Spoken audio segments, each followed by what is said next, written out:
for our two speakers from USP to be able to zoom in to the room, and the initial link they had isn't working.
Does it look like our two speakers are from Fiji are available?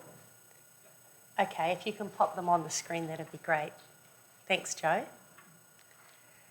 Okay, great.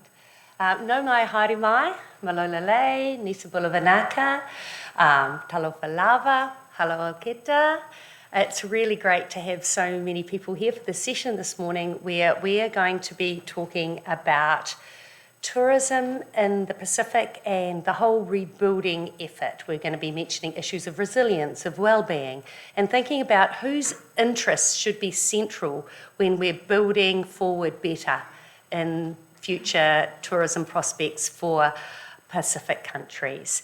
And the session is being hosted by myself, called Regina Scheyvens tōku ingoa. I'm Regina Scheyvens from Massey University, and I'm in the Development Studies program. I got into this tourism lark as a development studies person. Some people in development studies think it's a bit frivolous to be looking at tourism, but when you realise it's the biggest industry in many countries, and in fact 50 of the world's poorest countries have it as one of their top 3 income earners, you realise, well, you start asking questions if you're a development studies person. How can we make sure that more of those benefits stay with the people and in the places where tourism is occurring? How can tourism be used for poverty alleviation? Can it actually empower people? Can it be done in more inclusive and sustainable and regenerative ways? So those are some of the questions that got me interested in focusing on tourism, and then I've had the privilege of being able to work in the Pacific to do some of that work with some wonderful colleagues, some of whom will be introduced today. Just before introducing all the other speakers, I also wanted to say big thank yous to Te Aoparangi, the Marsden Fund, for supporting the resilience work in tourism, which Api is leading, and for supporting a James Cook Fellowship, which has given me a little bit more time to focus on research during this pandemic period. Also, our research associates who are going to be introduced to you, because how do you do research during a pandemic when you're based here in Aotearoa if you've got several small Pacific countries where you're wanting to base yourself? We couldn't do it without more collaboration, without more localisation of the research. So that's been fantastic. And also I want to thank for helping us with the design of our wellbeing survey, Dr. Sam Manuela, who's on our panel today, and also Dr. Dean Strong from Manaki Whenua, and also he's here at the conference as well, and also Associate Professor Tasha Tassel-Matamua, who's at Massey University. So they all helped us with that too. It's my pleasure to introduce Dr. Api Mavono, who's on your screen here, who is my co-lead with this project. And Api has a long history of teaching at USP, but he also has done his PhD at Griffith University. He's done World Bank an Ocean Finance Fellowship, and he's done another tourism fellowship, which was through the East-West Centre. So he's been around the traps a lot, and he's got some wonderful contacts and colleagues across the Pacific who, again, have collaborated on this research. His main focus with his long-term research has been socio-ecological resilience of communities involved in tourism, especially Indigenous Fijian communities. His wide networks, as I said, are very beneficial to us. So all that work you did, Api, in marking 500 essays at a time with the first year tourism class at USP has left you in good stead with friends and contacts all over the Pacific, which is wonderful. We've also got speaking today with us our summer research scholar, who is sitting here to my left, and that's Leilani Whaaiaoaso, who is a proud Samoan. She is a business and psychology student at Massey University, and she has a leadership role in enterprise spaces. In fact, she's just become a trustee on the Young Enterprise Youth Board, and she was in Wellington until 11 o'clock last night, where they were judging the Young Enterprise awardees from around New Zealand. Then she had to drive back to Palmerston North, get up for the 5:30 airport check-in to come here to the conference. So thanks, Leilani, you've gone above and beyond. She aims to give back to Pacific communities and create platforms that enable growth and development opportunities for Pacifica. So we're delighted to have Leilani working with us this summer. And then we've got this great panel that you will have noticed, okay? we're very fortunate to have two of them here with us, and we've also, the Pacific is fortunate to have the other one sitting there at USP at the moment, and I'll introduce you first. So we've got Christina Laula-Gale, who is the lead on sustainable tourism at the South Pacific Tourism Organisation. So she's been doing fantastic work and really helping SPTO to guide other countries in the Pacific on how to make their tourism more sustainable. She wants to help destinations and Pacific communities to prosper, but also to safeguard natural and cultural heritage in those countries. So that's really important to her. She's big on destination development and sustainability management and stakeholder engagement. So another really well-connected person. She'll be commenting on the 3 years of research we'll be presenting.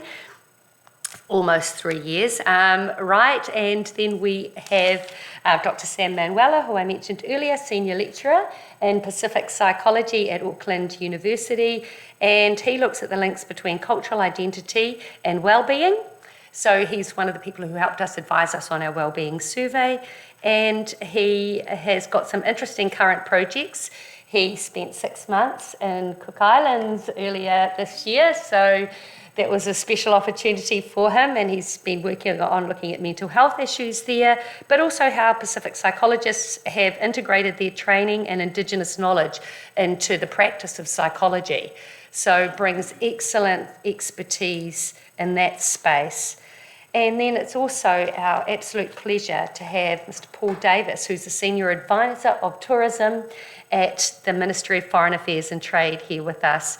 And he's worked at regional, national and international levels in the tourism development space, spending quite a bit of time living in Tonga amongst the experience that he's had. He can look at issues of program design, strategic development and tourism products and infrastructure, and he's a go-to person for many people in the Pacific who are in their governments trying to plan for better tourism outcomes for their places and their people. So Paul's been supporting some great work over the last few years. So thank you. Can you please welcome all of our speakers?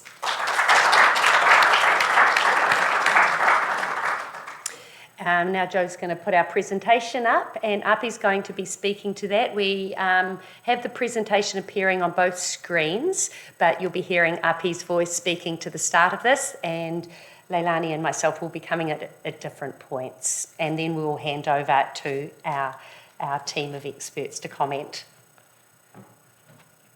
Off you go, Api. Koutou katoa, Nisambulu Vinaka. Welcome everyone to our session this morning. Our whānau in Auckland, you're joined with a decent audience here in Laucala. We've got a couple of tourism students, staff, a few postgrads, and of course people are still trickling in. As you may be aware, 9:30 is still quite early in the islands, and you have people still making their way to the campus and to work. So we're hoping to get more people join this wonderful gathering spanning across the Great Pacific Ocean, joining people from Tamaki Makaurau, Auckland, to us here in Laucala campus in Suva. So when you're ready, please share the slides, and we'll be happy to get this underway. Api, are you While waiting for the technology to sort itself out, there's usually a tech ferry somewhere in the background. We'd like to thank our technicians here at USP for coming in early and getting us set up.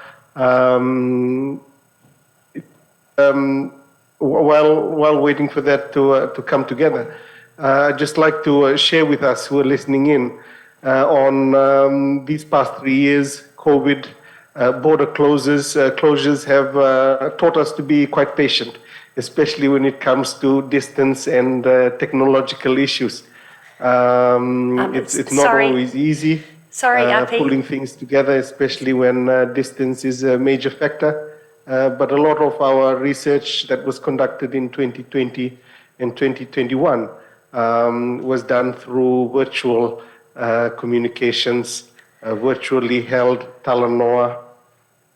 No, we're not able to see the slides as yet. Okay, RP, so you can't see. Sorry, but also through the help of Oh, locally positioned research associates. So we've grown quite accustomed to start and stop Zoom and all the rest of the dramas that come with that. Okay, let's see if we're able to see this. We'll just give them a moment then, because he can't see the slides at the moment, and so that's his main problem. Slight issue. Slight issue with the slide.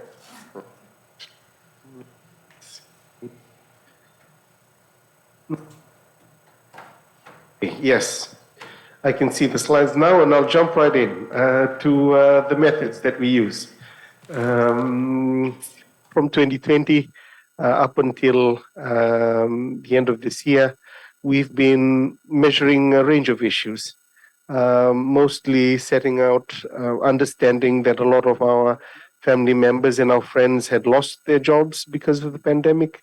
We set out to see how they were adapting, specific livelihoods that they were turning to, but it quickly emerged and it quickly became apparent to us that people's well-being needed to be understood in a much deeper sense prior to borders opening. And we've been quite lucky and blessed to have been given the opportunity to measure well-being 6 months after borders have opened, especially in the Cook Islands and in Fiji. But we are looking forward to conducting the next phase of well-being research in Samoa and Vanuatu in early next year. So a lot of the tools that we used included Zoom, and in Fiji in particular was an extension of previous work, which we like to call, embedded ethnography. And of course, we also engaged our wonderful research associates based in Vanuatu, Fiji, Samoa, and the Cook Islands.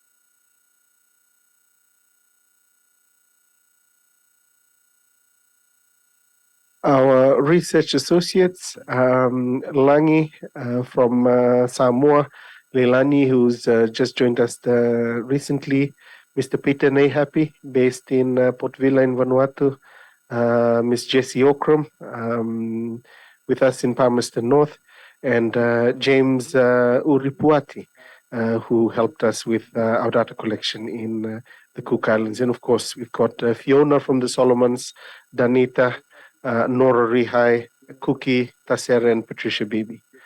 Moving on.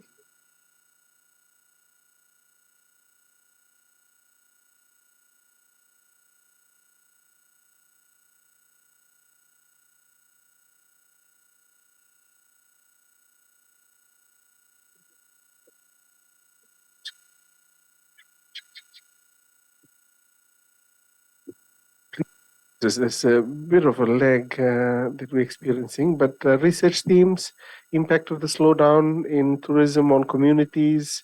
We looked at what adaptive strategies that people employed, but also how the border closures have influenced people's well-being. We also asked what people wanted from the future of tourism, and what tourism meant in terms of people's aspirations for the future.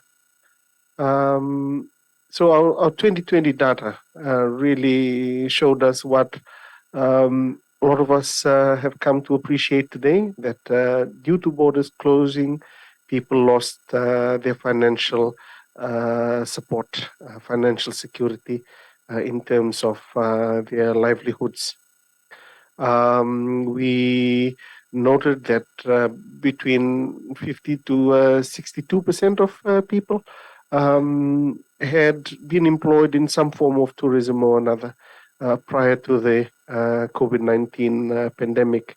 They were also owners of various tourism businesses, and had been employed for an extended period in tourism, with the majority spending more than a decade, or having been employed in tourism for more than a decade prior to the pandemic.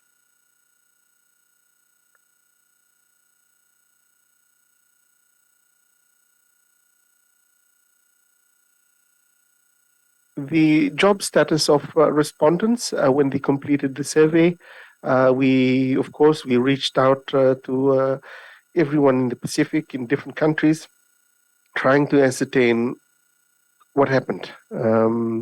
And people revealed that they were either currently employed in sectors other than tourism, or in total, I guess what we can see from these two charts is that households were significantly impacted upon because of COVID-19, especially in the livelihoods and financial support, household incomes, about 34%. Next slide, please.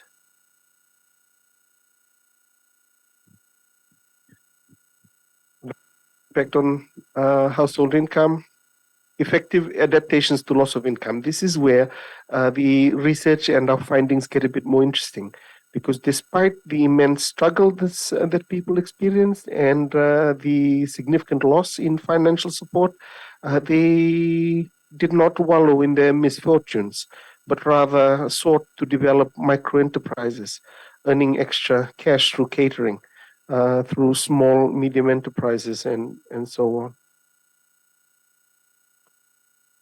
on. Utilizing the land to grow and harvest seafood. This was another significant trend that we not only noticed in parts of Fiji and other parts of Melanesia, but across the Pacific. There was a renaissance of sorts where people turned back to their customary resources, their customary land. With one Samoan young male who lost his job at the hotel, described that they are now reminded how useful it is to keep these things going, their plantations, raising livestock, chickens and pigs and so forth, because they were able to fall back onto those customary and traditional resources. Other mediums of exchange arose, specifically the story that went viral, the bartering of 2 piglets for a kayak in Fiji. And there are many comparables that we saw in different parts of the Pacific.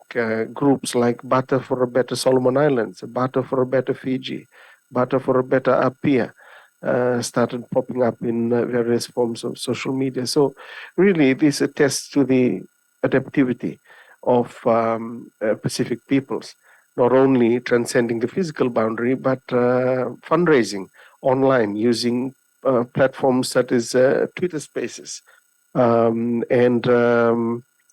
Facebook groups to fundraise for those in need. Platforms such as the Hakwa Gang were able to raise over $5,000 to support various communities, villages, and those in need. There was also a notable rise in communal labor and gifting and sharing of surplus crops and fish. And this all happened on the back of people losing the most significant financial support, which is tourism, or their work participation in some form of tourism activity or another.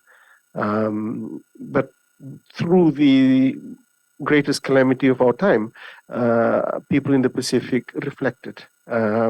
Just as people in the Cook Islands were beginning to say, at the beginning of this, just seeing the beach completely dead, you're like, what are we without these people? And then over time, you see the locals taking their families to the beach, spending time with their families, and everyone's back in their taro patches and cleaning their yards.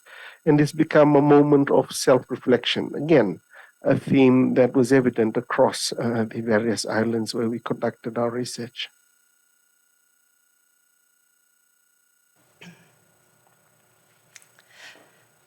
Vanaka Api, that was fantastic, and especially because you were dealing with that 15-second lag between the slides changing here. Let me know if you want to do the last bit of the presentation or you'd like me to cover that later, but you can message me on that one.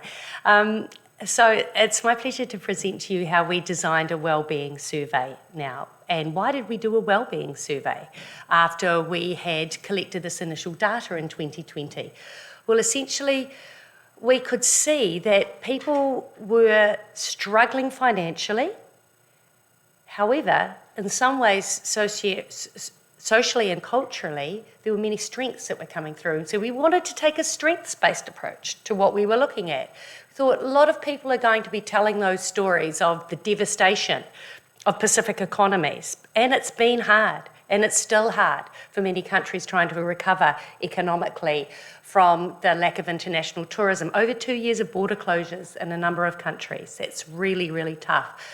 However, that doesn't tell the whole story. So we really wanted to tell more of the story, and to do that, we needed to look at some Indigenous models of wellbeing to get an understanding of what should we be measuring then? What should we be looking at? What are the components that really count here?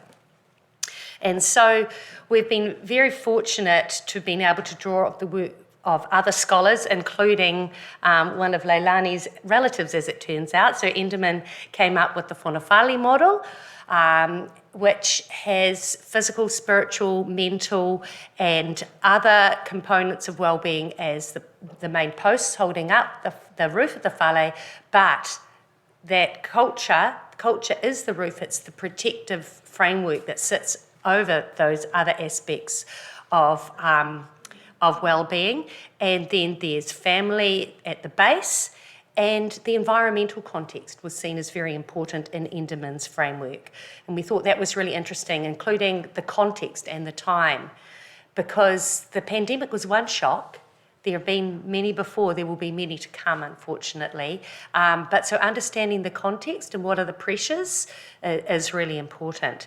The whānau model that Tui Tupo also came up with is fantastic and helped to inform us, with spiritual there at the centre of the wellbeings, sat within mental and family wellbeing and physical and community, national and environmental, global wellbeing. Te Whakaatawhanga from Tokelau, also very useful for us, especially because the environmental component was seen as critical in this model too.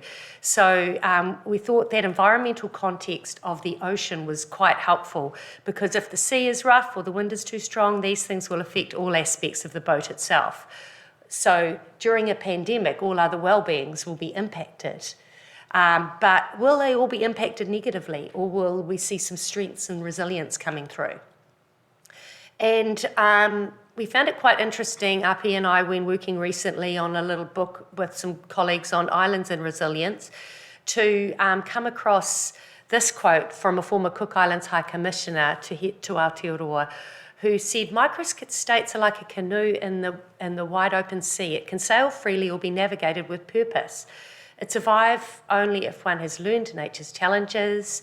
And it goes on to say, "The canoe size matters not to safety, for there will come a time when the waves are bigger than either the canoe to surely sink it, because life depends not on canoe size, but on the magic of buoyancy." And I think that concept of buoyancy speaks a lot to what we see with even microstates being able to find ways of coping and finding effective adaptive strategies during challenging times. So the model of wellbeing we then developed is the Frangipani framework on wellbeing. It's only the advanced Frangipani framework because the first time around we had the Frangipani itself with spiritual, mental, physical, financial and social petals, components to it. But when we looked at the interviews more closely that we'd done to date, we saw that the environmental component needed to be part of this too. So we had already published something on the Frangipani framework, but we wanted to add the environmental component and to use that in our surveys of wellbeing. So we then came up with the tree, which presents the Frangipani tree as the environmental context, and individual Frangipanis sit on the tree, but then we've got nature, time, place, and external forces all being part of the environmental wellbeing component. And to give you an example of the survey that we've done, which has been mentioned a couple of times now. So we did this prior to borders opening in those 4 countries that you saw earlier, okay?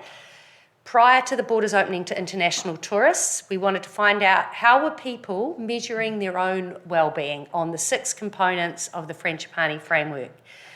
We had Likert scale questions, and they drew a lot from the New Zealand Attitudes and Values survey. We'd got some good advice from Sam on using some of those questions, which had been tried and tested, but we also came up with some of our own questions for components that weren't covered by that, like the environmental wellbeing. And we asked a couple of open-ended questions, such as in the environmental one, overall, how has the 2020-21 period of the pandemic, or has it been positive or negative for your environmental wellbeing? And those were some of the quotes that came through, just to give you an example of how the survey itself worked. Now, this was phase 1. Then phase 2 of the survey, which is exactly the same questions, but with the timeframes shifted, is after the 6 months after the return of tourists. And so those 2 surveys have only been done in Fiji and Cook Islands because Vanuatu and Samoa opened up in the middle of this year, and we're doing those 6 months on phase 2 surveys in January, February. So that's just to explain that. And now, I'll just show you very briefly a couple of graphs. Basically, overall wellbeing levels prior to the return of tourists were amazing, apart from 2. Okay, so if we look here, actually I'll turn this way. Okay, financial wellbeing, obviously purple is strongly agree and dark blue is somewhat agree.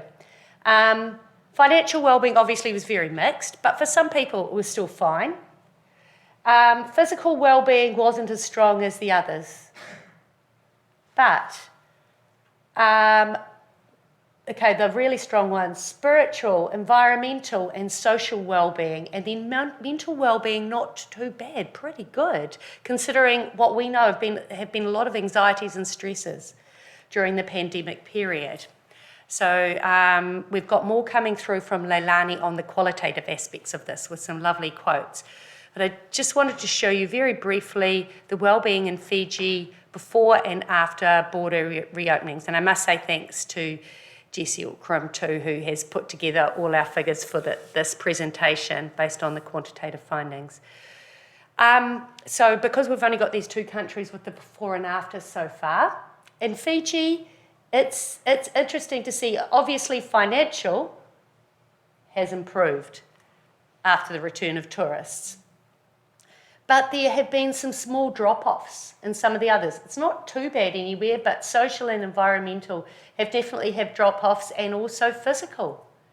And physical is an interesting one. I don't think this is one of the quotes that Leilani's using, so I'll just throw it out there. I was interested when Api reported from bumping into a friend he knew in Fiji, who I think was a chef in Denarau, who said that his diabetes was skyrocketing again because back to the busy life after the pandemic, the working life. Everyone was going back to the land and eating more locally produced food and harvested from the oceans as well during the pandemic. And they're saying the busyness and the rushing has meant more convenient foods being used again. In Cook Islands, the main thing I'd like to point out is that the changes aren't as dramatic. Well, none of them are dramatic. There's a financial improvement, as we'd expect. Cook Islands was the only country that we looked at that had a wage subsidy in place, because it's a realm country of New Zealand. There's more resources to draw on, and they were able to offer that. The others didn't have that. But the other wellbeings haven't seen vast differences, but what we saw were differences in the qualitative data that we got. So Leilani's going to speak to that a little bit, like what are some of the stresses mentally during the pandemic were financial. Some of the stresses mentally now might be the busyness, being at the mercy of your shift manager again, that type of thing, the quotes that came through. So, yeah, my pleasure to hand on to Leilani.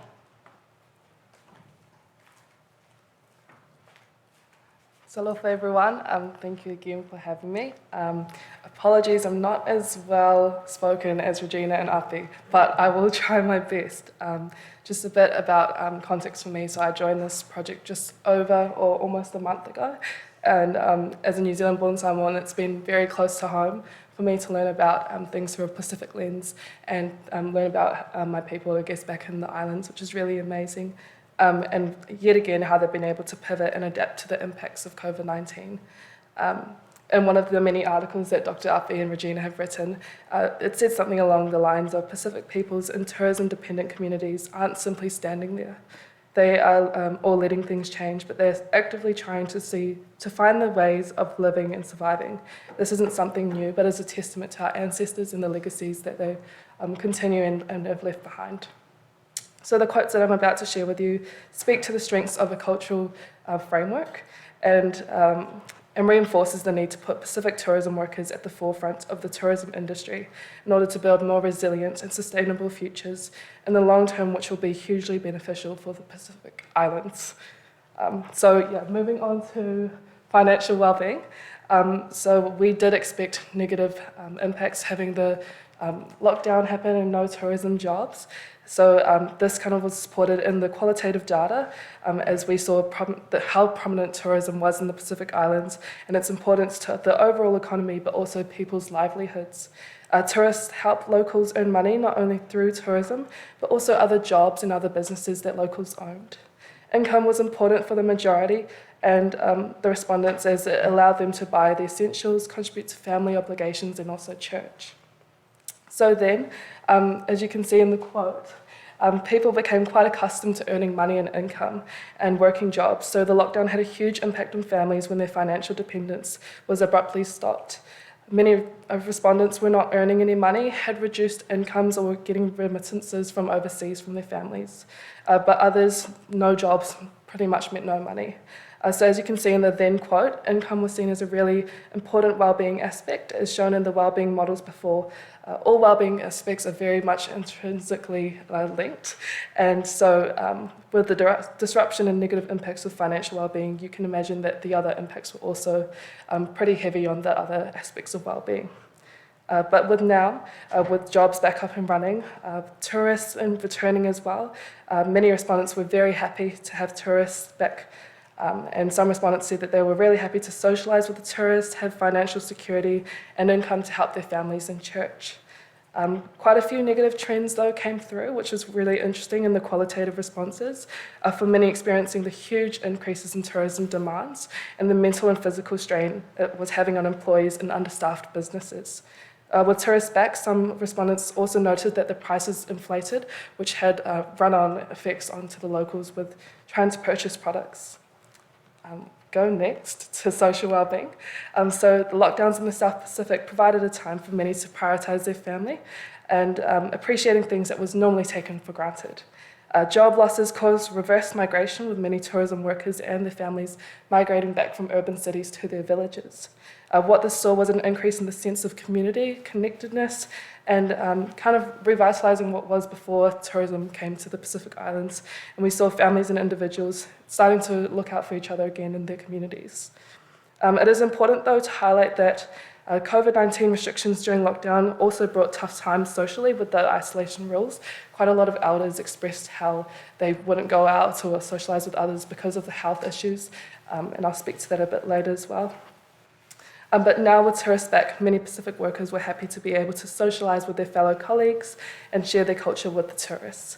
Some of the positive social impacts during the COVID-19 lockdowns carried through even after the return of tourists. So you see that many still had close relationships with their families, and they were able to retain the traditional skills learned during the lockdown. As highlighted in the Now quote, because many respondents went back to work after the lockdowns ended, there was less time spent with family and loved ones. Next to mental wellbeing. So then there were, similar to social wellbeing, having more time to rest and recover provided benefits to Pacific people's mental wellbeing. For some who did not have to worry about work issues, but just spend time with the family and enabled them to relax and recover, which was really inspiring to learn about in terms of without jobs, who were Pacific peoples and how do they define themselves. So whilst financial dependence on the money and jobs gained from the tourism industry was really important, without jobs or income, many respondents experienced a change in perspective and conduct in how they earn money and how they can earn money in the future. So many displayed mental resilience and strength throughout their hardships and how they would just keep going even through the tough times. A contributing factor that I think it was the communal lifestyles of our Pacific peoples, definitely looking out for one another in the village and checking up on each other. But with more employment, jobs and income, many have enjoyed the mental stimulation and challenges back at work. This ties in with financial wellbeing as well, given that financial security. A few participants have still been able to commit and strive towards their personal goals, even after the COVID lockdown. So a few respondents were saying they balanced gym and work and family, which was really awesome. However, there were a few key negative themes, which was, again, the mental strain on Pacific peoples. Having been back at work, some picked up more jobs and some picked up a lot of other responsibilities, which saw a huge toll on their mental well-being. Lack of sleep, lack of rest, and an increased stress overall for those ones. So on to physical wellbeing. So then some respondents explained how they were more physically active working their land or planting crops or exercising with their families in village in various ways. We had some families exercising together, and it was really cool to see them go back to the land and work the land again. Being able to improve environmental and physical wellbeing saw a change from unhealthy to healthier diets, as Regina mentioned, consisting of food from the land and sea that they personally caught or made. Some who caught COVID, though, were negatively impacted, and there were limitations and restrictions on the health system, which they said were bad quality, so it was quite interesting to hear their perspective on that. But with more employment, more exercise and busyness with businesses and work, more tourists meant more hours spent on working and exercising in that form. Some have remained committed to healthy lifestyles, even with the return of tourists. So eating less, more exercise at jobs, healthy diets, and habits. However, there was a key theme that there was less leisure time and minimal exercise as they were too busy with their jobs or other commitments. So spiritual, which was, as you all will probably know, is quite ingrained into Pacific cultures. It's a huge part of who we are and our Pacific identities. So for me, trying to define this was really including the religious aspects, but also the traditional and cultural beliefs, ancestral knowledge, and what we passed on to each generation as well. So Christianity was really prominent and still is prominent in the Pacific Islands. However, we do recognise that it's not the only religion or not the only way that people practice their spirituality. And there were other religious groups or beliefs. So religion, as mentioned by Carl Enderman, was entrenched in culture, and the reliance and focus on God really pulled through in these qualitative quotes. So helping them through the tough times as well as the community. Many said how they would not have been able to survive or get through COVID without their faith, and they really showed that God was their provider and protector. Family acknowledged their devotion or commitment to church and God, strengthening the spiritual and family bond. Those who weren't religious still were aware of the religious commitments and still prayed or worshipped in other ways, which even showed the stronghold that spiritual well-being has in Pacific people. A key theme from Samoan respondents was the pressures and struggles they faced with the tithes in church. Some were saying that they had continued to give with reduced income or from the remittances from their families, whereas others had little to nothing to give, and this really impacted their spiritual well-being and participation in the church. But now, with less time to commit to church, with jobs and everything else, they've got less time to pray, and that's kind of pulled through in the quotes as well. Some have said that they continue to pray in times of struggle and they still express their gratitude every day. But a number of respondents said that their spiritual well-being wasn't impacted by the return of tourists, or they expressed that they were not religious, which was interesting, and I think that kind of pulled through in the Cook Islands, as Regina was mentioning. Onto environmental wellbeing. So environmental was another one, as Regina mentioned, so there was the creation of new questions for the survey, which was also included in the environmental wellbeing and kind of framed by that Frangipani framework that you saw before. So a key thing that continues to play out is the significance of the vanua and how it plays a key role in Pacific people being able to adapt and survive in their villages. Without tourism and reduced income, this saw many unlearning tourism-related skills and relearning their cultural, traditional skills and the revitalisation of that knowledge. This time was seen as a reconnection to culture, family and environment. Many noted that environmental revitalisation environment has recovered from the overuse by tourists, more local use for the sea and land begun to thrive, and the return of fish species was also noted. There was a huge positive impact on environmental wellbeing for the physical environment aspect. And so working the land as well, seeing the gardening, farming and taking care of the environment meant more local access and care. Some even, as Regina mentioned, went out and became tourists in their own countries, which was pretty cool for them to explore their own land. But there were also noted that the use of land in the villages saw environmental degradation. One of the ladies in Vanuatu said that she noticed there was more destroying of forests to become the farming and the churches and the housing, which was interesting. But now some acknowledge the locals still do environmental practices that are harmful as well as the tourists, so they've become more aware of their own impacts as well as other people's impacts, and the need for more awareness of environmental care and efficient systems pulled through in the quotes. Some have appreciated being able to share their environment with the tourists, but they do notice that there's less time to care for the environment and for the locals to appreciate it as well. But that's all the wellbeing aspects. So overall, I'll pretty much sum it up. We did see a lot of positive aspects pull through, but we don't want to, dilute that there were still negative consequences. But I think Pacific peoples really pulled through, and they're still resilient till today. So thank you.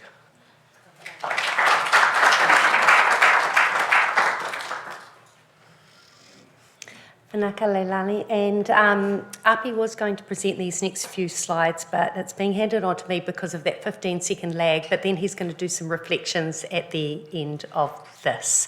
And so my apologies to our friends at USP that there's that slight technical hitch occurring.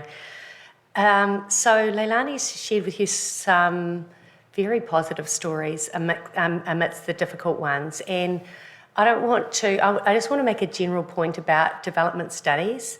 Definitely as academics, we sometimes get more kudos for critiquing things than for celebrating what's working.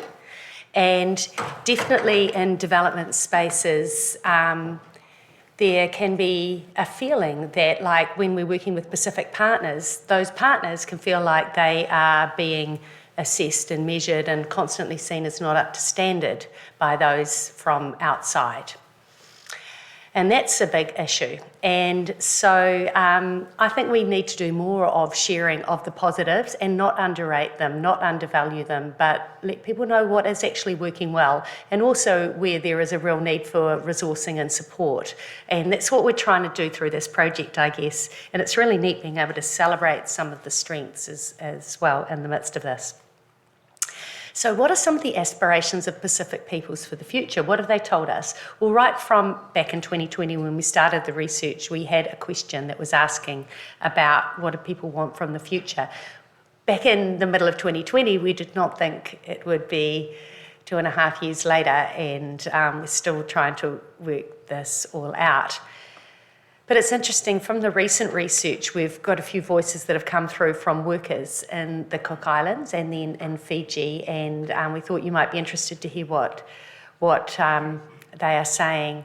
Some employees are feeling that there's extra pressure on them now because while they're earning more income, with tourists back, the prices of everyday things have gone up. That's particularly on Rarotonga. Definitely some of our respondents liked the fact that the price of fish had gone down a lot, and I don't know if Sam can comment on that. While you were there after the borders opened, yeah, so it really would have been in competition with the tourists. So some people are very happy to see everyone making money again. But they did comment on having less time with family, and sometimes that was compensated for by having new friends at work. Other times, though, people really felt that some tourists didn't have a great attitude, that they were approaching them as if you should be grateful that I've come to lie on your beach and spend a little bit of money in your restaurant. So it's really hard. This ambivalence that the female in the bottom left is saying, that I feel ambivalent about the tourists, but I like that my health and business has improved. It's a tricky one. There's often mixed feelings about the return to international tourism. And then in Fiji, definitely we're hearing that people thought their diets were better during the COVID period, and they're seeing a negative effect on physical well-being. There's no farming, because when they went back to the Vanua, when they went back to their lands and were physically providing for their own food but also eating better diets, they felt that they had a balance right. The balance, was working better for their health and well-being. Life is too noisy now was an interesting one. Too many people around with more buying rubbish and throwing it away carelessly. But the positive and negative and the ambivalence come through here as well. People, of course, also still really like the social connections with international tourists, but also with others from outside of their own village and community. It's nice to go and meet people in your workplace if you get on well with them. Interesting one on the top right, with a male saying he really values collective living now, can see the value of that. And that's, again, something that with westernisation of societies, it hasn't always been valued. And it can be absolutely challenging, and some of our respondents said that. They might have been living in a nuclear family unit for a few years, working with both parents working in a resort, then they've moved back to their home village and during the pandemic to survive. And they had a lot of support there, but they also had a lot of expectations on them. So some interesting things coming through.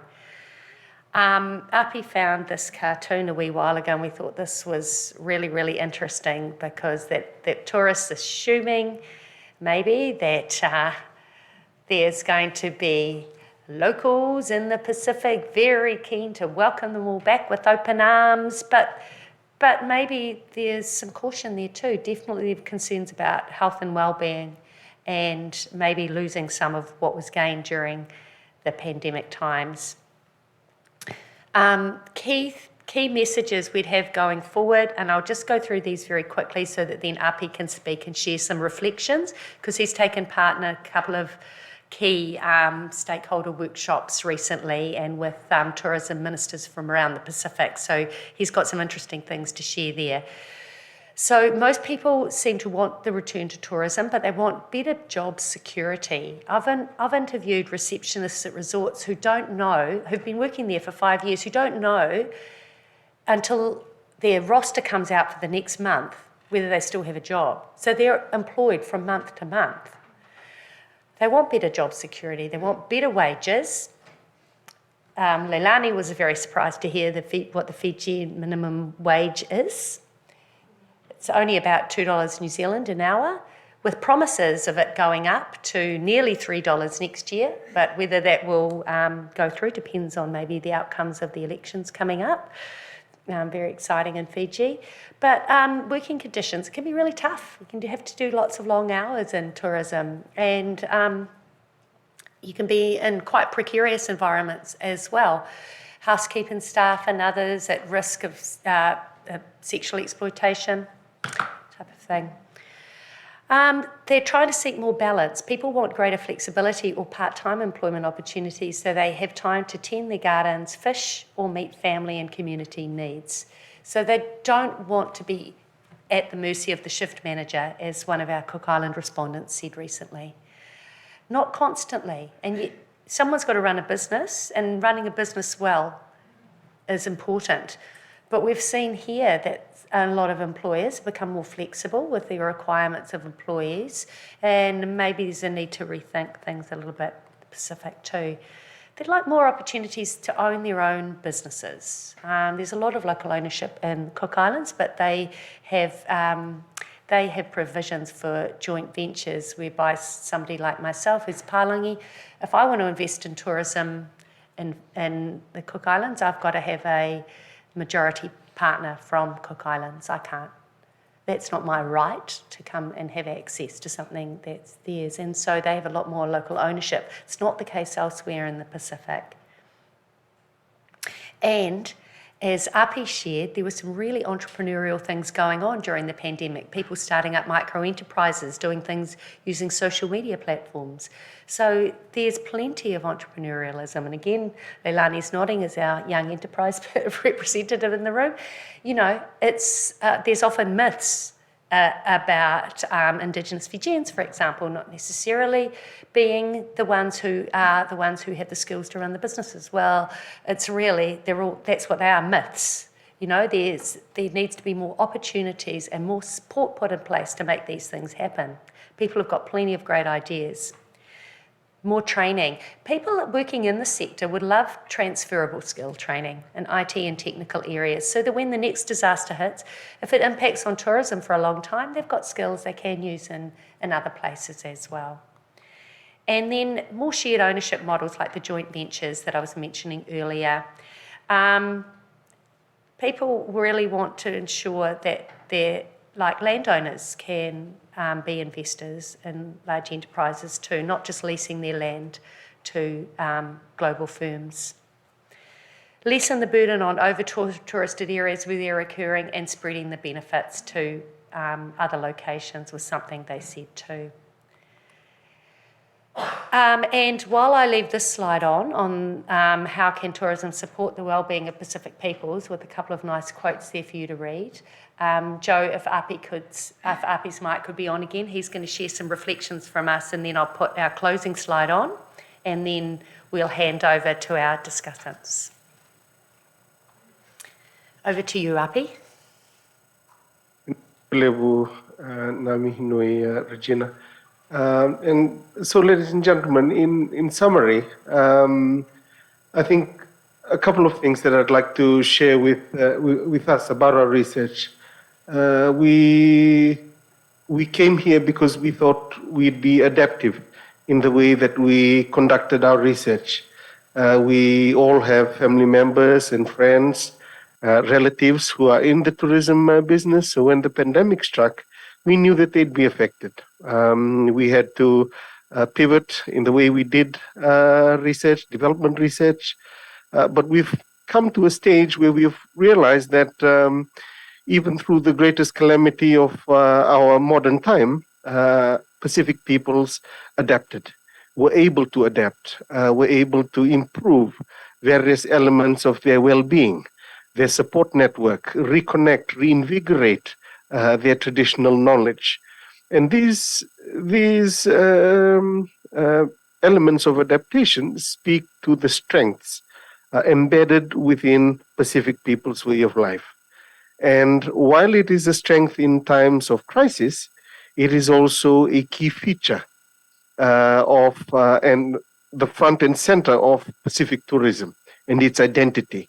Its fingerprint is embedded and laced with how Pacific Island and their people observe their cultural practices and how they behave within their social and ecological spaces and systems.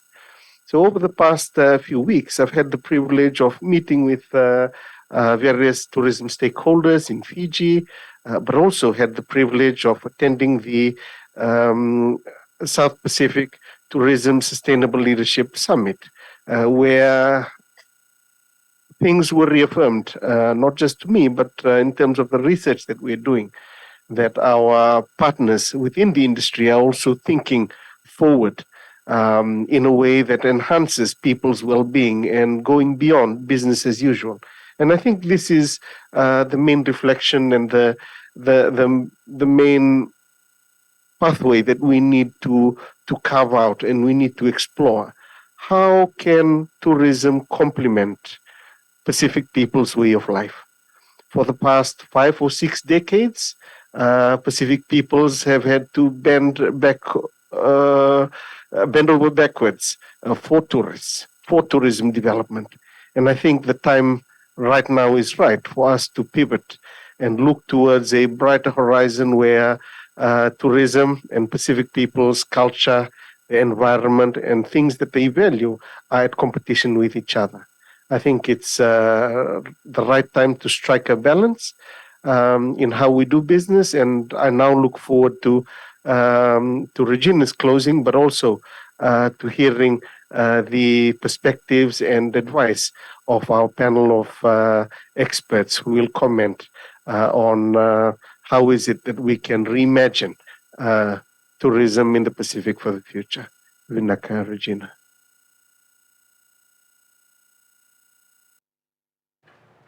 Vinaka Api, that's really helpful, and making those key points that we are trying to look at how we can reimagine South Pacific tourism in the most effective ways. We have a website which has got most of our publications on it in case you're interested in looking at that, including some short ones. You know, if you don't like those 20, 30-page academic articles, we have some that are just a page or two, and we have videos as well. So that might be something you might like to check out.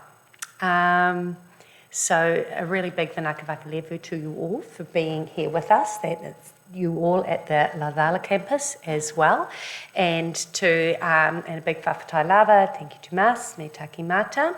And it's going to be my pleasure now to bring Sam and Paul forward. And we're going to have Sam commenting first, followed by Christina at the Lavala campus, and then Paul. And they'll be speaking for around for up to 10 minutes each. And then we're looking forward to your questions, your comments. Maybe there's things you're thinking about, like, why didn't you consider some other component for your wellbeing framework? Or maybe you've got some other questions about, well, what's it like for those trying to run businesses at the moment? So, or maybe you've got the perspective of someone who's recently been a tourist, if you've been fortunate enough to be a tourist in one of these places. So please do think about those questions. By the way, so if Paul and Sam could come forward, that'd be great. For those who are at the Lavala campus, it might be easiest to put questions forward by adding them on the virtual platform, but also Api, we're stopping this presentation now so that we can get you and Christina on the screen here. And you might otherwise be able to pass on questions from there when they come after our discussants have spoken. So thanks everyone for your attention. And first commentator I'm handing on to then is Sam. Please give him a round of applause. Thank you. If you're up there, you don't need to. Okay, thank you very much. Kia ora tata katoa. My name is Sam. I'm Cook Island myself. My family hails from the beautiful island of Manihiki. We're also connected to Atu and Puka Puka as well. Manihiki is very well known for its black pearls. I don't have mine today, but I'll consider myself a pearl of the Cook Islands as well. Thank you to our wonderful research team. It was during, I think it was 2020. It was lockdown. Zoom had become part of our life, and I got a random email from Regina and Api. Nice to see you over Zoom, Api, asking me about well-being. And at the time, I was very fortunate to be camping out in a gym because I do weightlifting on the side. And so the gym owner said, we need someone to look after the gym. And I was like, well, I can do that. I need space away from my family so I can do a lot of work, and then this way I could keep up with my training. And so that's how I became connected to this project, particularly around well-being.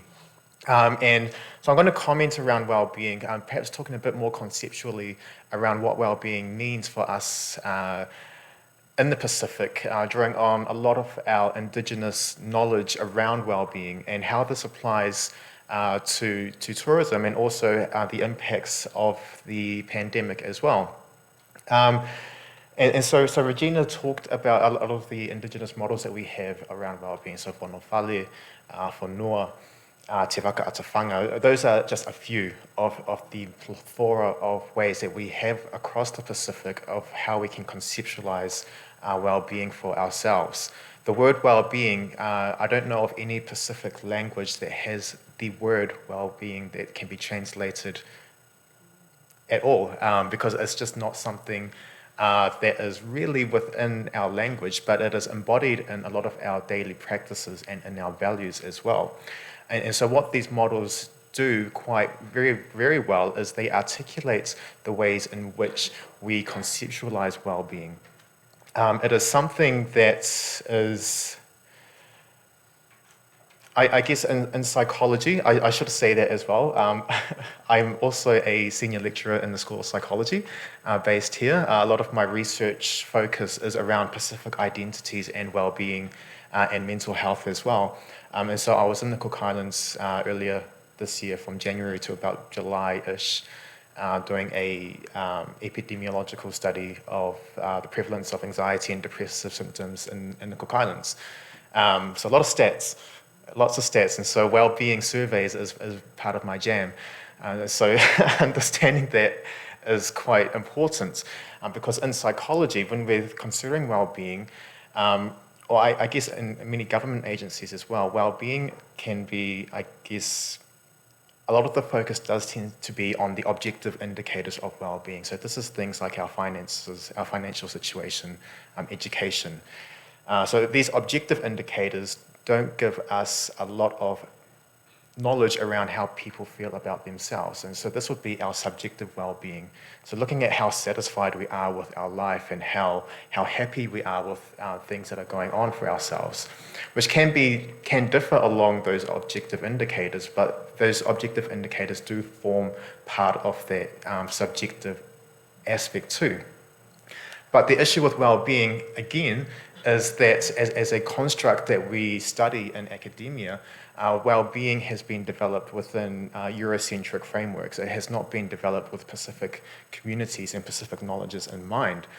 So when we consider well-being with our own Pacific lenses, we know that well-being is just not a word that we have in our languages. We have different ways in which things that can be kind of connected to this idea of well-being are there. What our Pacific models show and highlight and emphasize is that for us, well-being is holistic. It is not just a subjective sense of how we're feeling about things. It also includes some of these objective indicators as well. But it's dimensional, I guess, is one way to consider it. There's aspects of our spirituality, of our culture, our identity, our families. These are all parts of our well-being as well. Our environment is part of our well-being too. And I guess one thing to kind of shift our frame of thinking is to consider a lot of our indigenous knowledge within this. So one concept I would like to draw your attention to is va. So va is, I guess, articulated very well by Albert Wendt, who is a author and poet. And he talks about va as a relational space in which people connect. It's not a space in terms of distance, it's a space in which connections are formed and maintained. And when we think about this, what we're then considering is our well-being is relational. It depends on the relationships that we have with others. It depends on the relationships that we have with our environment, the relationships that we have with finances, our employers. What we're looking at then is perhaps we can conceptualize Pacific well-being as the totality of the quality of our relationships across all these particular domains of life that we have. So then, how do we measure that? So our current measures of well-being primarily focus on the individual, looking at individual appraisals of personal life satisfaction. And so these tend to ignore aspects of our relationships as well. So the quality of our relationships with our pastors, our parents, our families, the environment. And so to the research team's credit, they took a lot of this on board and looked at how they can create measures of well-being that are tapping into a lot of these broader constructs that are important to Pacific people's lives. Social aspects, spiritual aspects, cultural aspects, family aspects, environmental aspects. These are all important. Quantitative research in this instance is a bit more difficult to do because what we're going to have to do is we're going to have to demarcate these different dimensions. But that does not mean that we can't look at the relationships between these different dimensions and the measures that we have across them, which is really, really good. Also, to the credit of the research team, especially Pacific research, it can't always just be quantitative.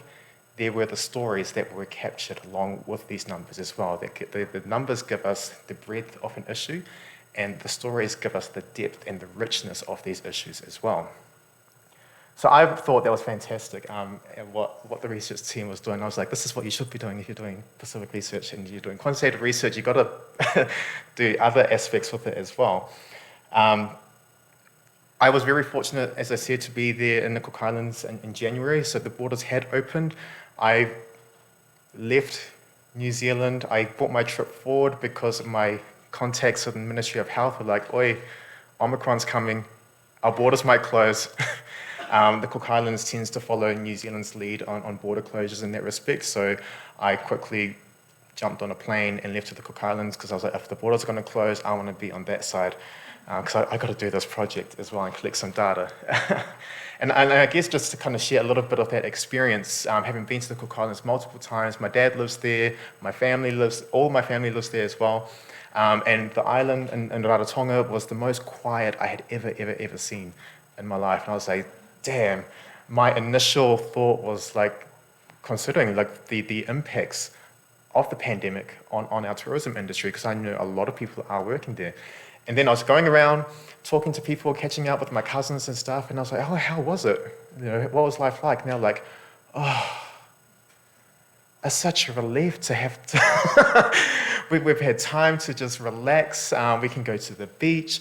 And they were saying a lot of the stories that were shared on screen as well, talking about people were able to fish.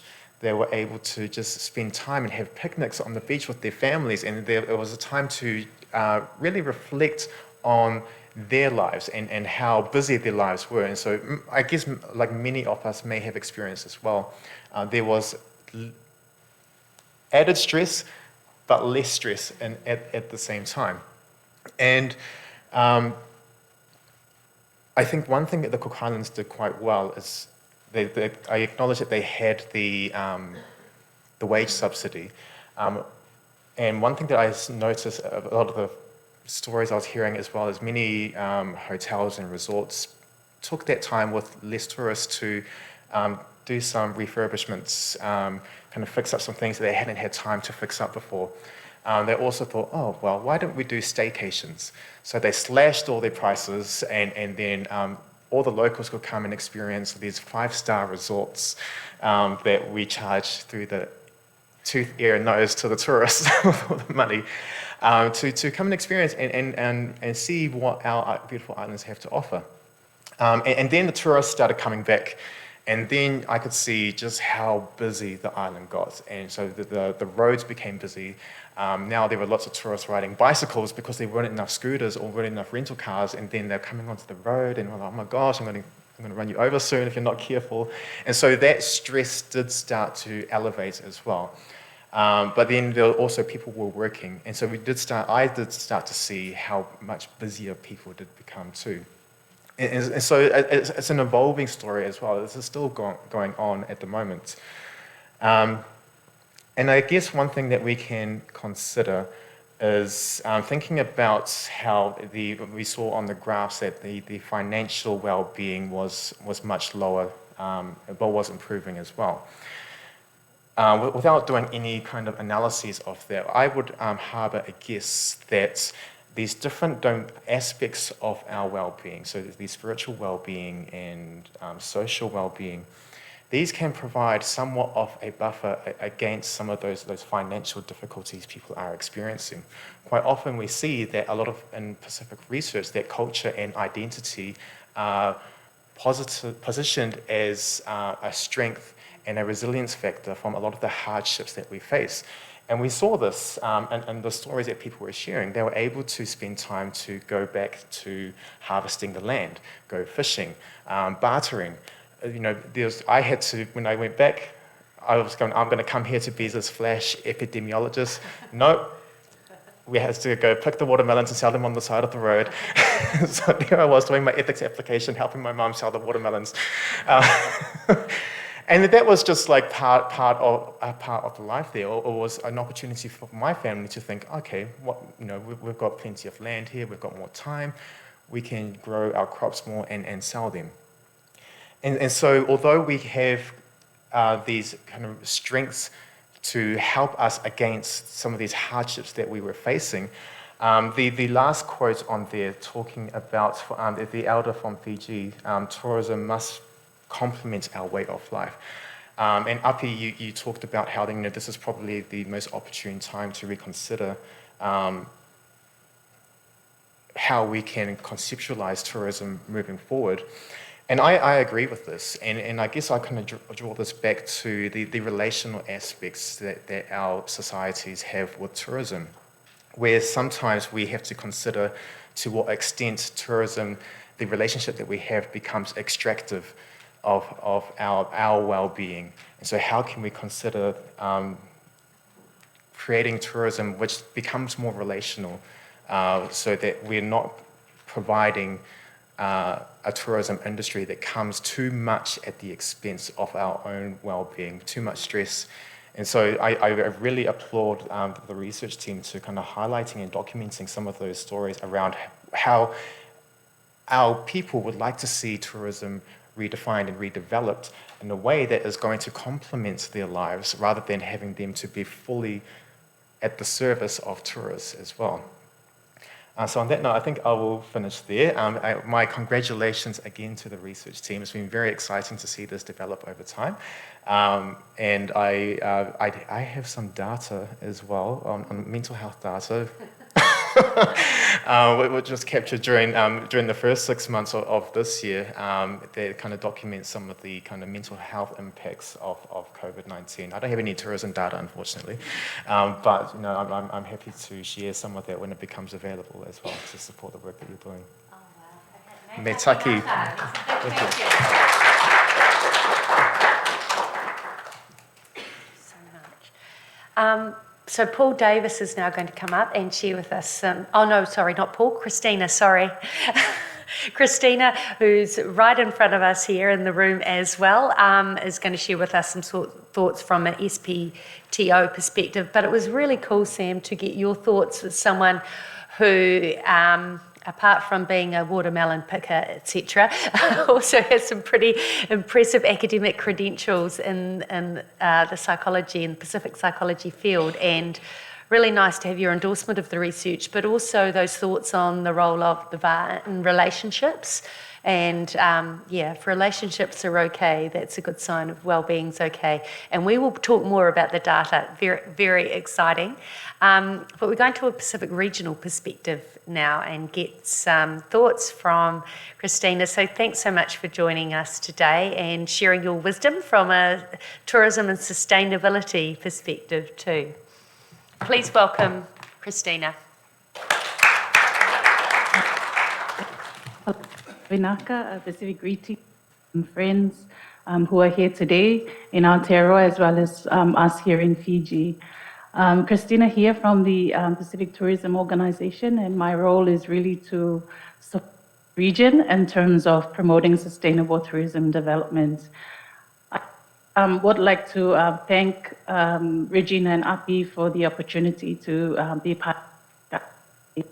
I was very blessed to be given the opportunity, given that the work that we've done so far in promoting sustainable tourism development in the Pacific has been quite challenging. And of course, like many of us and the work that we do, the pandemic had presented a new opportunity for us to engage. And so for us at the regional level, our journey started in 2017, and so far I've seen a lot of change. and specifically change around the interest of stakeholders to come on board and work together in forging that shared vision for tourism. And that leads me into talking about the importance of a shared vision and what we've done in the last 2 years. And with the work that we're doing at the regional level, working across 20 Pacific Island countries, it's not easy because everybody has their own, each country has their own interests and agenda they want to push forward. And so you have to be really open-minded about what is in the best interest of everyone. And the communal perspective that we have and the way of life that we're so used to in the Pacific then, comes into the picture very much on a daily basis. And so for me, personally, working with the industry as well as our member countries through the national tourism organizations and partners, it has been a learning experience trying to understand and trying to find that balance. And we've talked about balance in the research. And of course, well-being is so important, in finding that balance. And so for us, it's been reassuring to see the data and the information that's coming out of the research, looking at reinforcing the messages that we also would like to promote around getting everybody on board when we're looking at pursuing sustainable tourism development in the Pacific. I would like to specifically talk about the framework, the regional framework, because it really drives everything that we're now doing. And I'm very, very pleased to see that the research aligns very well with the regional framework that we are developing with the leadership of our member countries. SPTO is merely facilitating the process.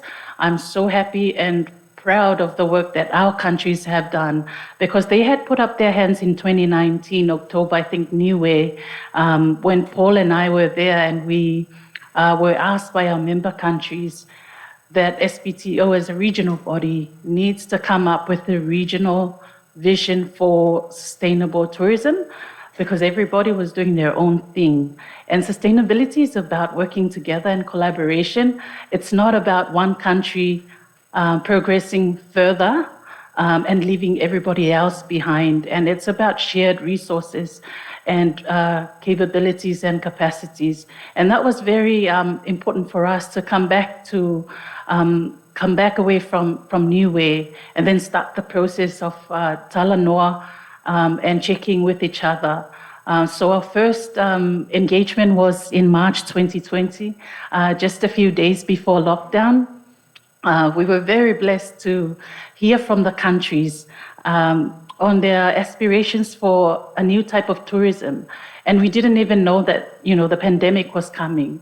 And 2 years later, we've now arrived at a vision for 2030 that the Pacific Islands should be benefiting from tourism that is resilient, prosperous, and inclusive.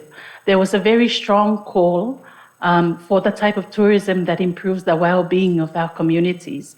And so it's right there in the regional vision, and this research complements that very well, and I look forward to further details about how the research can support the different stakeholder groups that we engage with on a daily basis when developing tourism. I want to also say that, as part of the development of the framework, we're all talking about the same thing, but in different ways and different pathways that we are forging together. And so in terms of, getting to 2030 and hopefully beyond, we would like to see tourism that really supports the prosperity of our communities and not for the investor. And so looking at communities first, if they need the money, then the money needs to be made for our people and for the communities. And that's, the kind of benefits that we need to look beyond, to look at in terms of moving away from investor benefits and investor prosperity, but look at the benefits and prosperity for our people in our communities. If tourism is not delivering those benefits, then we may need to relook at how tourism should change in the next few years. Secondly, we need to be focusing on thriving and inclusive communities. Many times, even in my own country, in my previous capacity in the Samoa Tourism Authority, the communities are left out of the planning process. And of course, we need to bring that focus back to the people who have to be sitting there at the table, designing the future of tourism and designing the resources and the capacities and all the support that they need. So tourism should be supporting the empowerment and the well-being of our communities. The third goal of the framework looks at culture. And of course, we've been hearing from the researchers and from Sam as well, the intrinsic role of culture in tourism. Without culture, there is no tourism, and without communities, there is no tourism. So we still need to look at this and value the importance of culture, and culture is brought in by indigenous peoples of every country. And that's our unique selling point. Why are we trying to sell hotels and resorts and tours? But we really need to sell the experience that talks about the people of the land, the people who are living in the countries, and the people who make up the destination that we are so proud to be promoting to our visitors. And then lastly, the framework also looks into promoting the protection of our natural resources. So looking at healthy islands and oceans, the role of tourism in accelerating climate action. And I see a lot of progress being made already with API being part of the Climate Change and Tourism panel. I think that's a big achievement for the Pacific, because we've been asking and waving the flag that tourism is here, it's being impacted by climate change. Nobody wants to listen because they think that tourism is an entertainment industry. It's not affected by climate change, but we're at the forefront. A lot of the tourism infrastructure is on the coastline. And of course, we're seeing a lot of, prime beach areas being eroded. Our communities who survive on some of those local businesses on the coast are losing their livelihoods. And so it's important for us to talk about climate adaptation in the tourism sector, as well as, making positive moves towards mitigation of our carbon footprint. And lastly, the issue around resilience and the issue around conservation and protection of our natural resources. At the regional level, we are supportive of all those efforts. Of course, we cannot do everything on our own. We rely on researchers, and this research will definitely provide more information and identify better pathways for all of us to engage. And for us, in moving forward, there is, a shared vision that we're putting forward for the region. We do understand that our countries are way behind in terms of meeting whatever the global community is asking for. But I'm so proud to be a Pacific Islander because 13 of our countries have come forward and signed the statement of commitment. We're doing the things, that we feel are important for the region. And for us, it's about, coming together and saying we're committed to sustainability. We do not have all the resources that we need, but we have the courage and, the communal support that we have in the region to make, major changes in the way we plan and design tourism moving forward. So those are just reflections from me and from SPTO at the regional level. Congratulations to the research team again, and I hope to engage further in the work that's left and the research process. Thank you very much.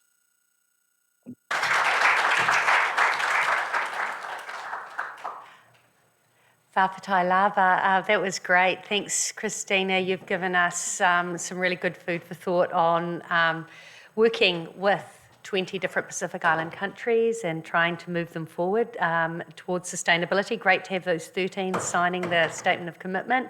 Great to hear you talking about climate change and the challenges that poses to the tourism sector, but also the opportunities that come with that to think differently about what we're really wanting from future development.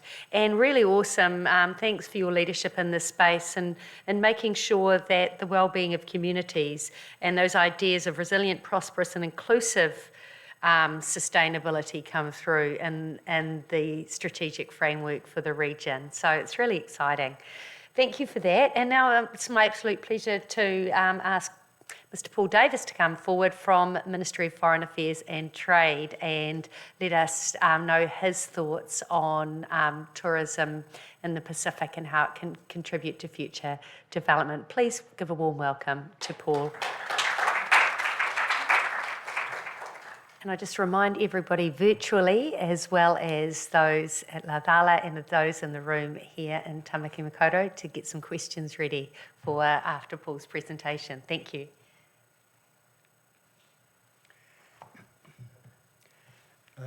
Tēnā tātou katoa, Bula Vanaka te Api and Talofa Lava te Tina. Hi to both of you in Suva.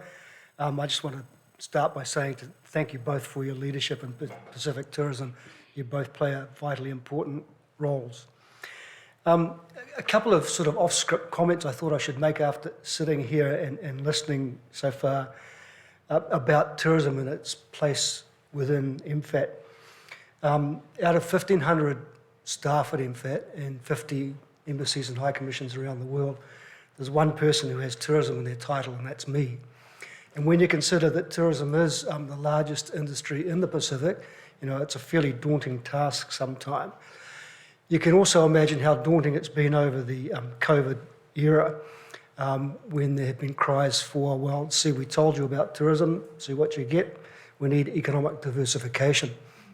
There's been an over-reliance on tourism. And my response to that has been, okay, tell me what we should diversify to that's going to give the same scale and create the same number of jobs and economic benefits as tourism. And there is no other industry. I had to say that for a start. So thanks for inviting me along. It's a privilege to be asked to come here and respond to these findings. The other introductory comment to make is that, you know, we're talking about tourism as if it's one thing. It's not. Tourism is a disparate and diverse industry with many, many different subsectors, and I think we all need to keep that at the front of our minds as we're talking about this. So the findings are really important for many reasons, and here's a few thoughts from me in response. I've been asked to talk specifically about the implications for the role that donors can play to support the aspirations of Pacific peoples for future tourism development. And particularly, I guess that relates to the themes 4 and 5 in here, which are around Pacific peoples' aspirations for future development and the place of tourism in meeting those aspirations. First, I wanted to give you some context. Before COVID, tourism was the largest industry in the world. In March 2020, tourism was the Pacific's largest industry, employed over 130,000 Pacific people, and generated an estimated $4 billion of revenue. I read just a few days ago that the UN WTO, World Tourism Organization, estimates that over the COVID era, 50 million people who worked in tourism worldwide lost their jobs. That's pretty astounding and also pretty sobering, I think. After a devastating 2.5 years, the recovery has started, but it is still gradual. In September 22, visitor arrivals into New Zealand were just 58% of those in 2019. And the UN WTO again says that tourism activity around the world is now on average around 60% of pre-COVID levels. So there's still some way to go. So COVID devastated the tourism sector everywhere, and in the Pacific, it has laid bare, as I said, an over-reliance on this one economic sector, and in particular, and this again comes back to that disparate part of tourism, an over-reliance on particular types of tourism and types of visitors. The Reimagining report was released in October 21, which seems a lifetime ago now. The findings reveal different thinking about the impacts COVID had then on tourism and responses from Pacific communities. Pacific tourism workers made pragmatic lifestyle adjustments based on their traditional values and knowledge. While incomes for tourism workers declined significantly, those non-financial benefits included improved well-being, stronger communities and family harmony. Other speakers have talked about that. The well-being improvement comparisons made in the research before and after border reopening are quite marked. And other speakers have talked about the positive and negative impacts. So this theme where strong traditional values and practices drive behaviour gives a rationale for greater focus on community-driven tourism in the future. And that's my key message, is about community-driven. The Minister this morning talked about locally led. Where I sit, and in fact, that means community-driven. This concept where communities drive tourism rather than tourism driving communities is a motivator for change that's rapidly gaining pace. In the Pacific, where environmental ecosystems are fragile, cultures are strong, yet options for economic development at scale are few, this theme of tourism being permissible only on the terms of local communities that they dictate is perhaps more important than anywhere else in the world. And the aspirations for the future that have been shown this morning clearly show those community perspectives. So I wanted to talk briefly about two forums that I've been at recently where this community-driven Pacific tourism theme has been strongly advocated.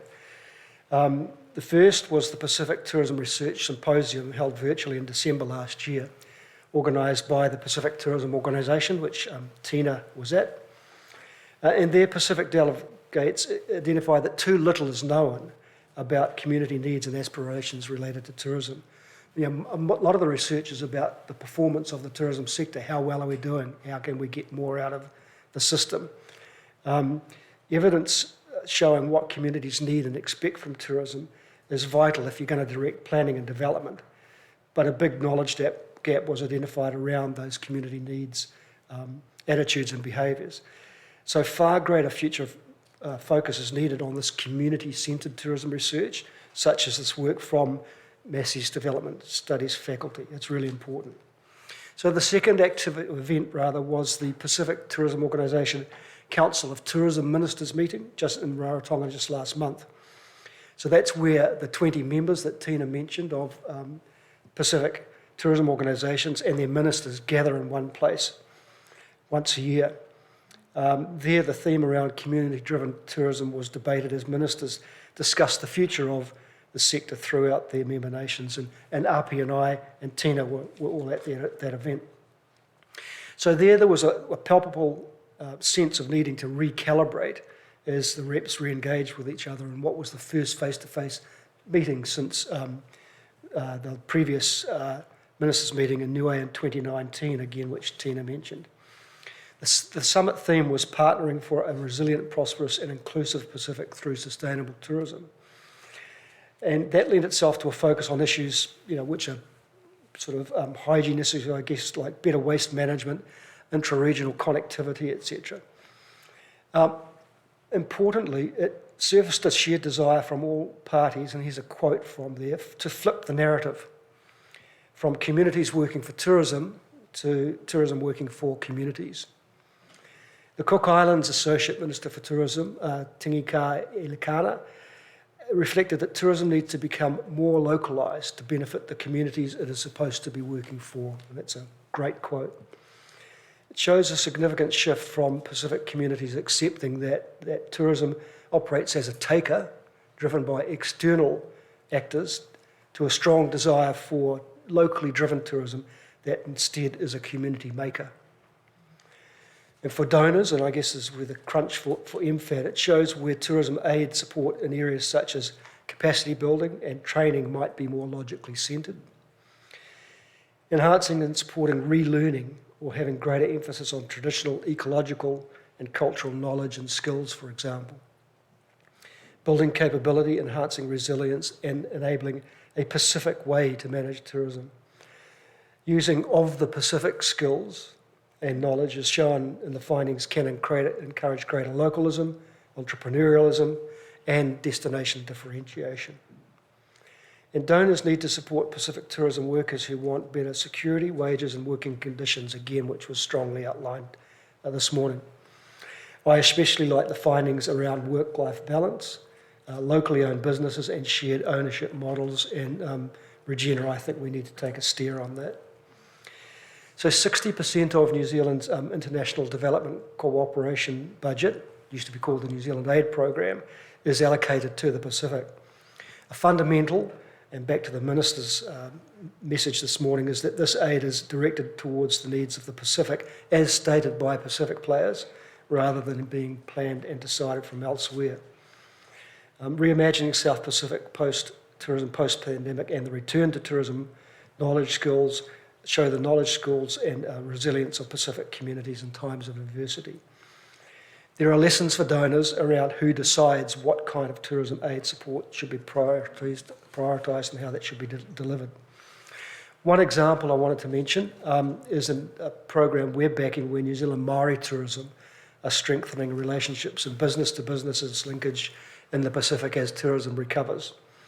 They're collaborating in the spirit of whanaungatanga, sharing Maori values and approaches to business with their Pacific whānau. And just 3-4 weeks ago, there was an exchange between Samoa and Maori businesses from New Zealand went up there to start to form those relationships. It's likely that program will extend out to Tonga, Vanuatu, Cook Islands, and even Tahiti has shown interest as well. So just to wrap up, thanks sincerely, Api and Regina, for this work. I've got to say too, when Regina said that I had to come in person rather than virtually, I thought, man, this is my last week before I actually go to Tonga for a month next week. So it was a bit hard to squeeze it in, but I'm really happy to have come and been here. It's been great. So the research has already had an influence on the future planning and design of our tourism aid support for the Pacific. And of the Pacific community approach that recognises Pacific strengths, needs, aspirations and values is being more actively embedded into the design of our tourism support programs. And again, back to Sam focused on the quote from the Fijian village elder, tourism must complement our way of life, is absolutely right. So I look forward to future collaboration as the shape of tourism recovery gains pace. And again, back to that flipped narrative I mentioned, becomes a Pacific-wide norm. Tourism working for communities, not communities working for tourism. So no reira, tēnā koutou, tēnā koutou, tēnā koutou katoa.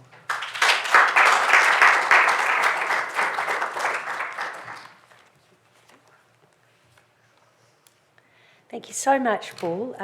That was really great for you to be able to draw out those key things that have come from such a high-level meeting of those tourism ministers too, talking about flipping the narrative in that way. It's quite exciting in terms of the prospects, and it's also exciting that MFAT, the one person with tourism in their name job description at MFAT, wants to help move things in this direction, is listening really carefully to what's coming through from the research from the leaders in the region, like Christina and others at SPTO and in the various countries. So there's some real possibilities that change can happen, which is neat to see. And love hearing about the collaboration of New Zealand Māori tourism too, and that whanaungatanga, and that program's going to extend beyond Samoa. So that's very cool. We've already got one question, I know that. That's from USP because it came through on my phone. So I'm gonna deliver that to Paul. It's what's the likelihood of some scholarships dedicated to tourism and development for Pacific students from the Pacific? So anyway, I'm going to kick off with that. Please come up with your questions too, and also there might be some coming through from our virtual audience that we'll bring in as well. Paul. And we can perhaps pass.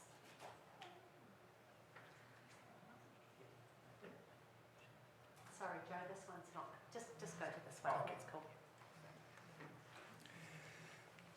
This is where I'm really glad that I prefaced my comments with being one of 1,500 people. So I'm not an expert on scholarships, but I hear the question. Sector-specific scholarships are not likely to be frank, but MFAT does support education through many different channels. If the person who asked the question gives me some more specifics and their details, I'll take it back to MFAT and get a more specific answer for you. Thanks. Awesome, thank you, Paul. Great. Do we have a question from in the room here? Fantastic. And I'm sorry. I can't yell. If you can say it, I'll repeat. Oh, you've got a mic to pass around. Brilliant. That's even better. And Api, by the way, if any are directed at us, I'm expecting you'll answer them. Joe, can we please have our USP on the screen again, if that's possible? Perfect. Yes, we can see Christina and Api there. So any questions for them too? Perfect. Please go ahead. Thank you. Just one general comment on the specific question. Because you really touched a very radical publication I just saw several during the pandemic. They said the tourism is embracing a new direction with from the stereotype to the community focused. So it's more like when you talk about tourism, like in the Pacific Island, it's more enhanced this stereotype. It's kind of like for me as a Chinese, when we talk about the cultural events, they always talk about dumplings. We eat dumplings. They always assume the dumplings is our culture. I was quite frustrated about how about talk technologies, IT technologies. Do you want to hear about that? Also, regarding the Pacific Island tourism, has there ever occurred that you can become the new Wakanda, from the Black labor, highly development country instead of we so-called indigenous cultures? I think you have much more potentials. Because it's like the reflection the tourists want to see. So let's build the culture around the tourist reflections. It's really frustrating me as a minority here. So my question is, I have sensed the different data orientation when, sorry, I forgot your name, the young researchers, these two, I think they are more, how do I say that?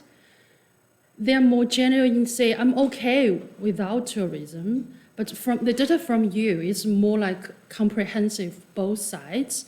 Have you compared the differences when people talk to different interviewers? It's like when I talk to the Kiwi interviewer, my response might be a little bit different. So when I talk to Chinese interviewers, have you cross-checked those differences between the status? Thank you. That's the question. Thank you so much. Api, are you happy to answer?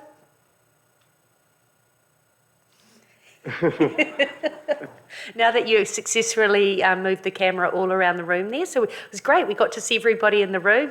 You're all looking lovely today, Lavala campus.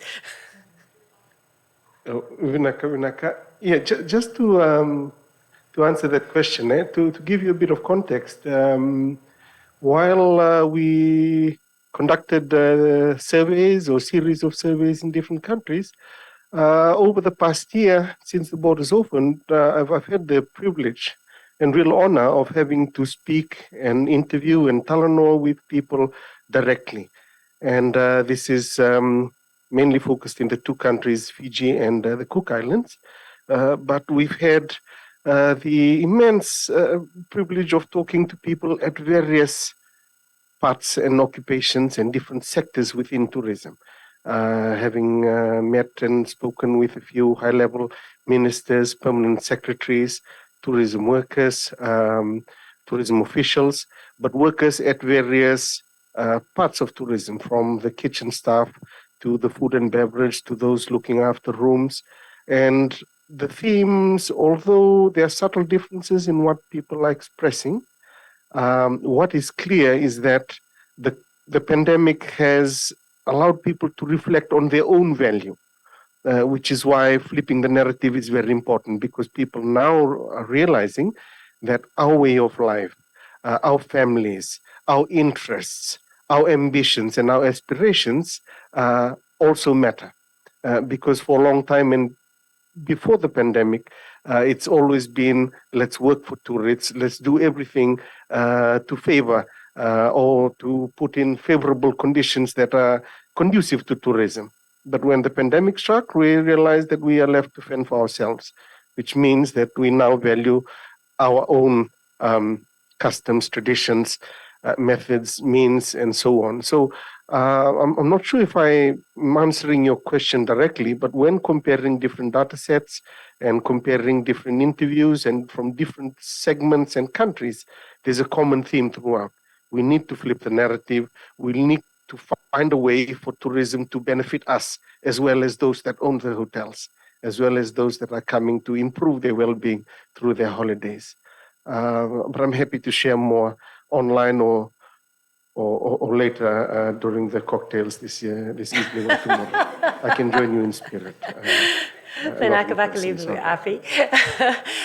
And one other component to that is that the Palangi in the room didn't go to the Pacific to do any of this data collection.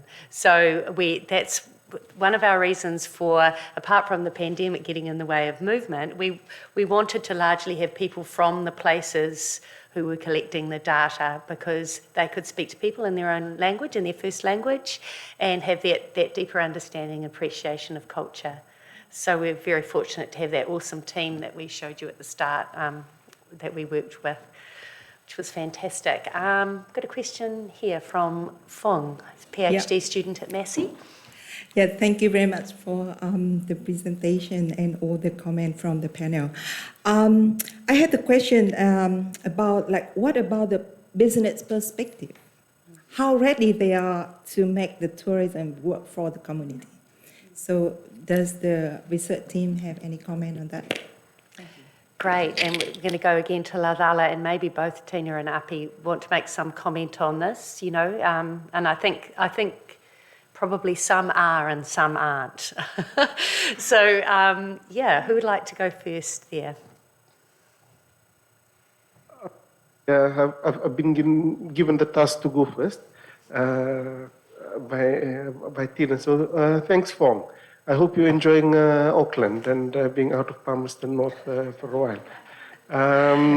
So yes, we held a stakeholder workshop here for the Fiji tourism stakeholders last week, and we got to speak to a few operators and a few business owners and representatives of hoteliers here. And so the message that came through, which was quite clear, and Dr. Dawn Gibson is in the room, and I'd welcome any comments from her as well, is that people appreciate that there's a need to pivot. The business community understands that there is a need to change how things are done. But while tourism is a fickle business, it's difficult to adapt and adjust when you have millions invested in physical infrastructure and processes and policies that are set in place and cemented on a natural pre-existing site. And I guess this is where conversations are slowly opening up, where operators are now being guided by some form of sustainable tourism policy or another, depending on which or where you're located. For our Fiji stakeholders, the Fijian government has not yet endorsed the Pacific Sustainable Tourism Policy, and are still working on devising their plan. So I refer back to Richard Swarbrook's definition of sustainable tourism here, in that it must not be viewed as an end destination, but rather a continuous journey of improvement, self-reflection, and working together. And I think that's where the Fijian stakeholders are at, and other parts in the region, particularly from the business community, are taking their own initiatives in this space. But please, let's hear from Ms. Tina for her comments. Yeah, Naka Api, I think from the perspective of a regional organization and a practitioner, the question is never easy to answer, because, as Api said, there's different stakeholders here who are contributing to tourism, and in different countries we see different progress, different level of engagement between communities and the industry or the tourism businesses. And I think it's important for us to take away one of the lessons of COVID-19 and the pandemic on tourism is the fact that we all need to be working together and have that conversation between the private sector, the tourism businesses, and communities. In my island country of Samoa, majority or over 80% of the businesses are small scale, locally owned. So we do not have we have a totally different landscape of tourism businesses and how we define private sector compared to Fiji, where there's a lot of international chains here. So there's a lot more closer collaboration between the businesses and the community, because most of the time the businesses are the communities as well. And so there's that, very strong collaboration.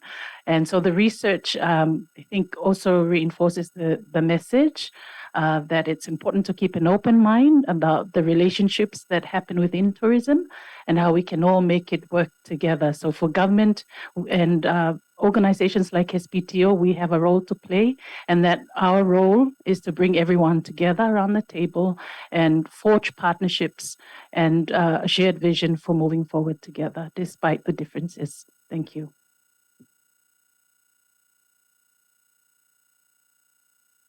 Reporting back to me on how much more receptive people in government and industry are to be part of these conversations than sometimes in the past. Sometimes we all know it's hard as researchers when you're going out there and you want to talk to people or share your findings, and not everyone is interested. There seems to be a real appetite after that reflective period of the pandemic for people to think differently going forward. I have a question here that was sent through from USP, which is, can someone on the panel, and I'm actually going to ask Sam to have a go at this first if he can maybe, and maybe then Paul, explain a bit more about flipping the narrative. And I thought, Sam, you might have something to say as a psychologist who might understand about human behaviour, and that when we know information to be true, but actually to get a shift in behaviour, how do we actually get people to change? I don't know if you'd like to comment on this question or not. Okay, and then Paul, you might like to, because you brought that up, and there was obviously a huge theme at the meeting in Rarotonga. Thank you. Cool, thank you. So I guess there's kind of two approaches you can look at flipping a narrative. One would be at a more kind of systemic level, where we consider who are the people or organizations in power that control a lot of what is going on in society.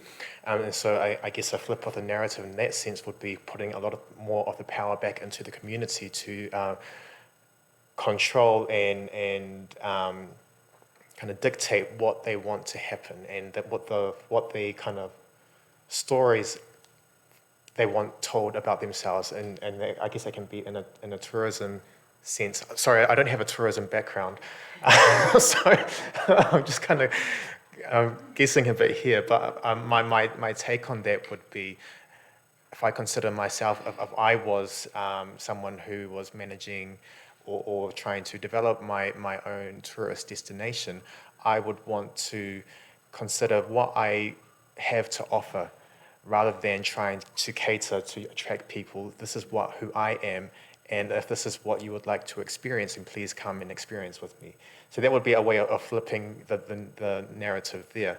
In terms of kind of changing individual behavior, that is an awfully difficult thing to do. I think there would be like a kind of Nobel Prize in psychology to be able to do that. Quite often people are rely on a lot of mental heuristics and their own cognitive biases, and they tend to gravitate towards information that confirms their long-held beliefs, and so changing those beliefs does become quite difficult. But there are ways in which this can be done, and part of that can be through a method of nudging, kind of providing kind of small incremental changes that people become used to, and then those kind of get picked up and become a kind of a new social or cultural norm. And so I guess that could be one way the tourism sector can consider these kind of changes in reflecting how tourism can be developed. It could be these kind of gradual things, changes that can happen over time. And then those stories come back from the tourists who have come to experience like, oh yes, this is what I did and this is what my experience here, and those experiences can change over time as the tourism operators change their practices over time to reflect more of what they want to offer. That's awesome. Thank you so much. Yeah, come on up, Paul. And Tina, I think that's some of what the SBTO is doing, helping to nudge some in the right direction. It's great. Yeah, Sam said something I think that's really important about who has the power. And I think that's one of the values of being at a conference like that is that when you're here in person, you don't get, when you have a virtual conference, is that you get the feeling in the room about what's going on. And at the SBTO Ministers' Conference, there was this feeling in the room that the power actually is with Pacific nations. They don't have to any longer accept the type of tourism that doesn't bring benefits for them. They really were talking about, it's tourism on our terms. That's what we want. And I mentioned in my presentation about an over-reliance on certain types of tourism and types of visitors. I think destinations are now understanding that they have greater power to choose the kind of visitors they want through their development activity, their marketing programs, their communications programs. And another comment I wanted to just make briefly was about tourism's recovery and what happens. Another academic has made a comment about tourism quickly reverts to type, which is it just goes back to what it was before, if it's allowed to. And there are strong commercial drivers in tourism who want a particular type of tourism which is bottom line driven. Let's be real here. It's about profit for those companies. So back to power, I think that Pacific communities are increasingly understanding they have the power. They should use that power to direct tourism in the way they want it directed in the future.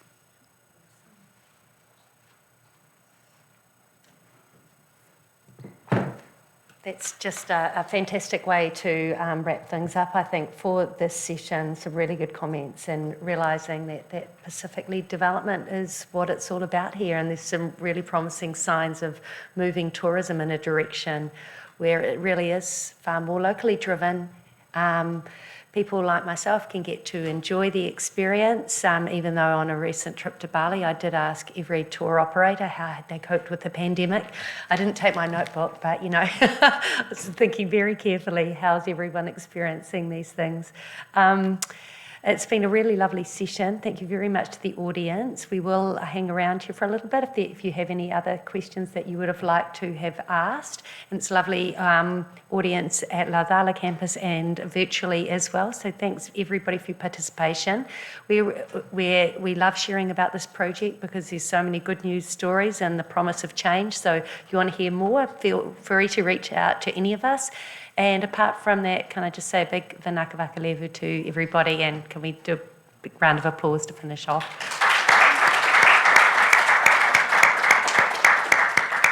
And I hope there's some nice kai there that Api's sorted out in USP, I'm sure. I know at the last DevNet conference we kept getting photos of the competition. The kai was better at USP than what we were providing at NASA. Okay.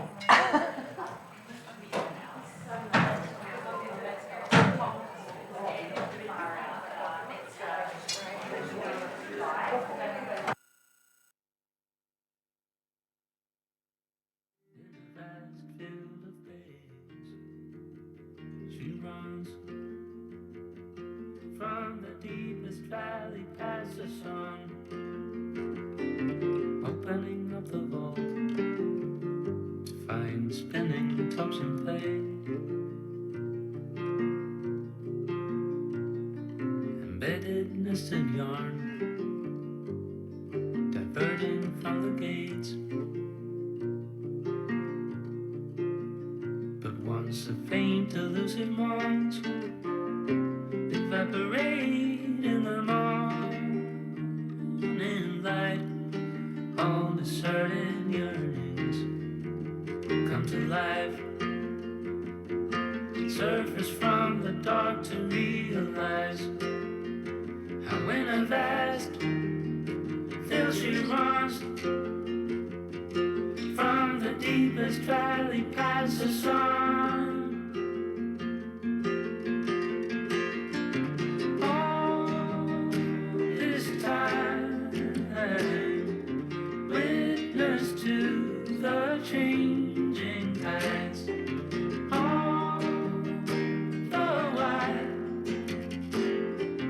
finding ways how to make sense of all the lights, to shade the winds, to shape the currents and the rigid heights we're living in. All this time,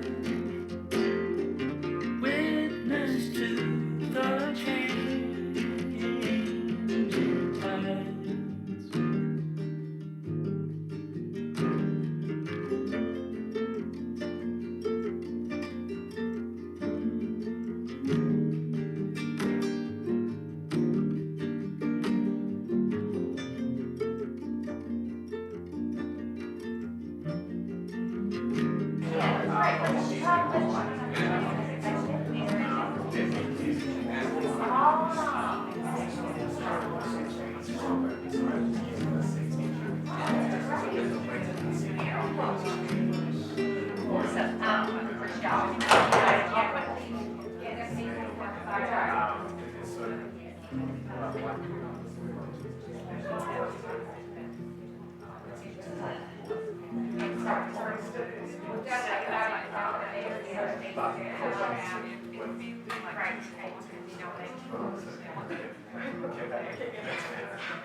Taking off to warm skies. Yeah, so I was working on a really strong relationship.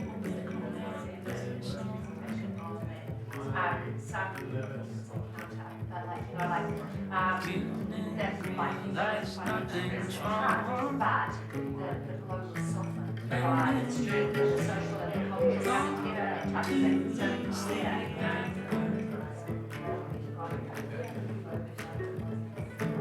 And that's the night of Boy.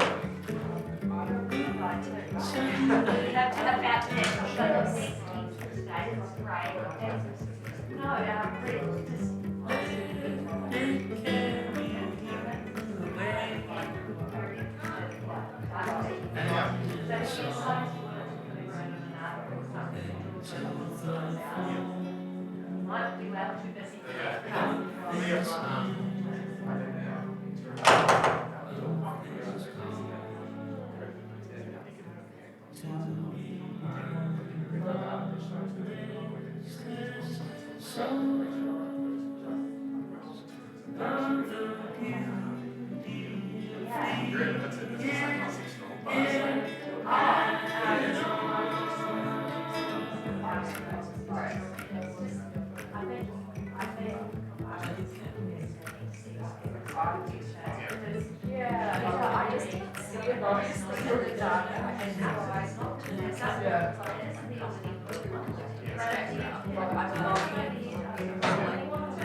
Rats, and they do some really good copy because they obviously found a difference because they did one during the meeting and they found a difference in the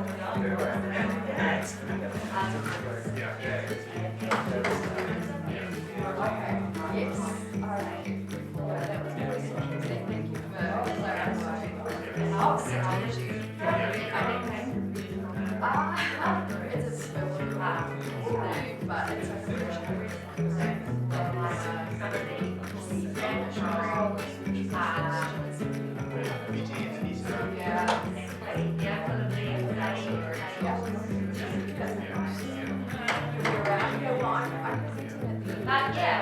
cool stuff. Very, very good.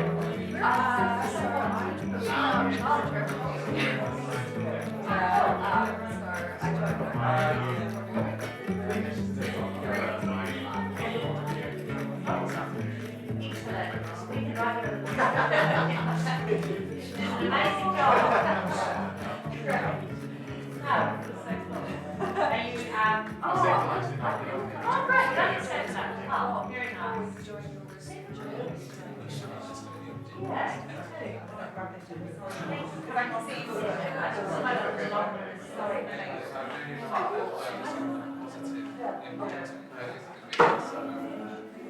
into the negative side, you know, it's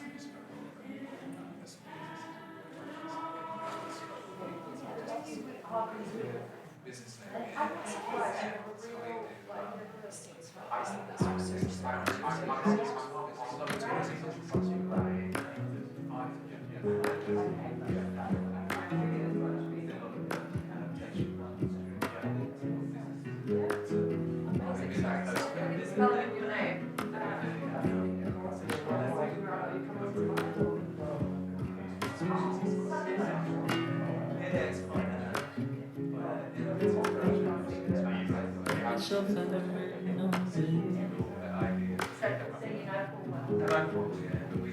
Got myself angering over you.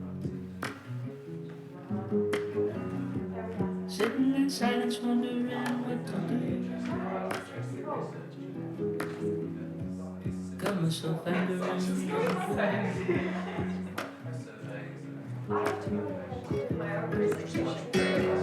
Don't believe in come ahead. Oh no, honestly, like it's but I'm Don't believe in come ahead. yeah, likewise. Okay. Good memories and stories we tell.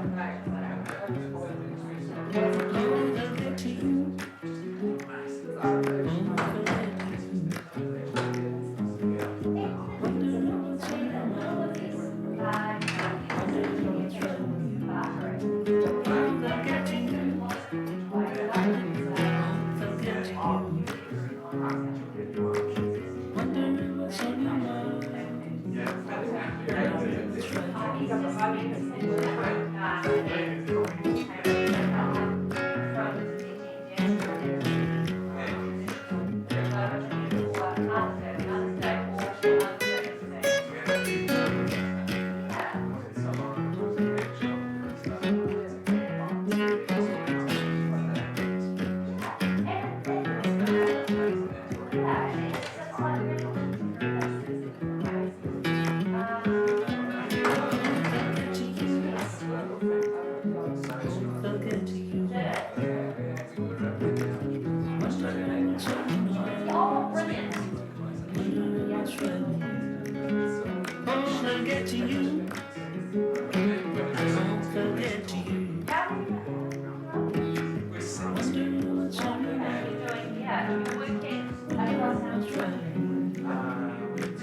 how so I here it's like interpret maybe- Scheyvens. Yeah, It's a yeah, physical business. it depends. Obviously, we did one in the Solomon Islands, and their standard product was 16%.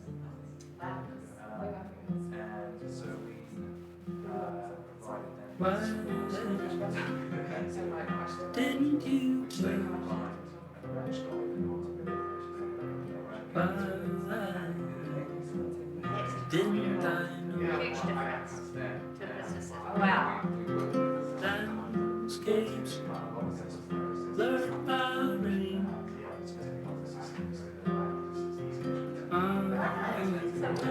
It's so good.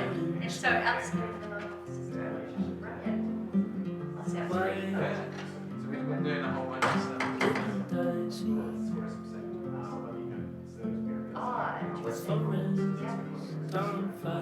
Yeah, I can see why it's beautiful, but there's so much work needed. Sorry, I did a PhD research in solvents 30 years ago. Is that yeah, literally. Okay, and so on women's empowerment, but involved doing quite a lot of work and lighter. And Definitely will connect you on LinkedIn. it was absolutely stunning. Google Meet or like, I'll give you my email. Oh, it's so I don't have a card.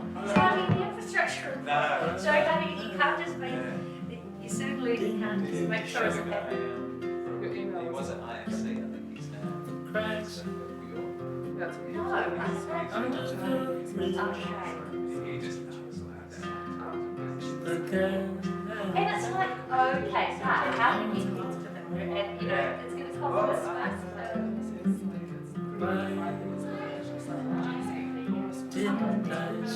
leaving up cost as well. Oh, you like, I arrived at Regina. Yeah.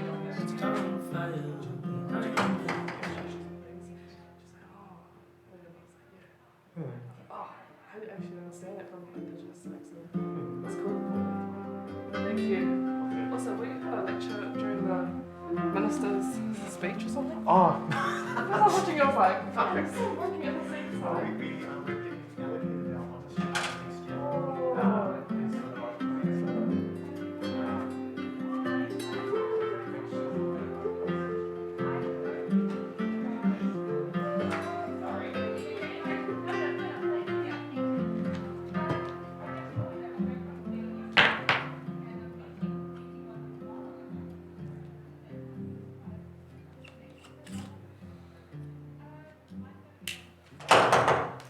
Why didn't I see the forest on fire behind the tree?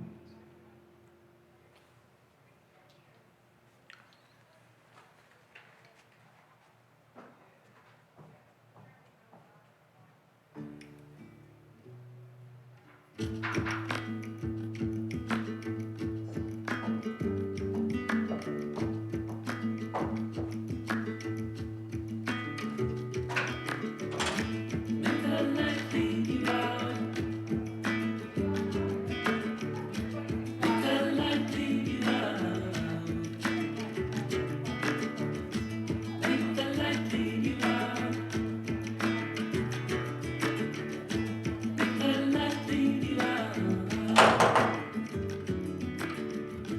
Why can't you take the lip off your mouth now that you have the facts on your side? Take a moment to reflect where you're from. Let reason guide you. See all tracks lead you out from the dark. See all tracks lead you out to the stars.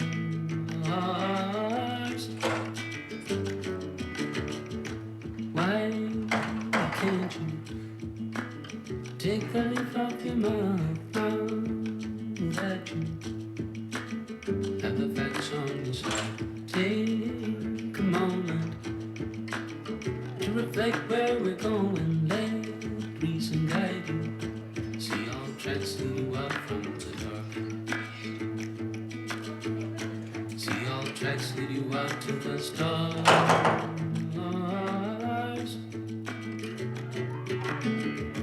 Make the light lead you out.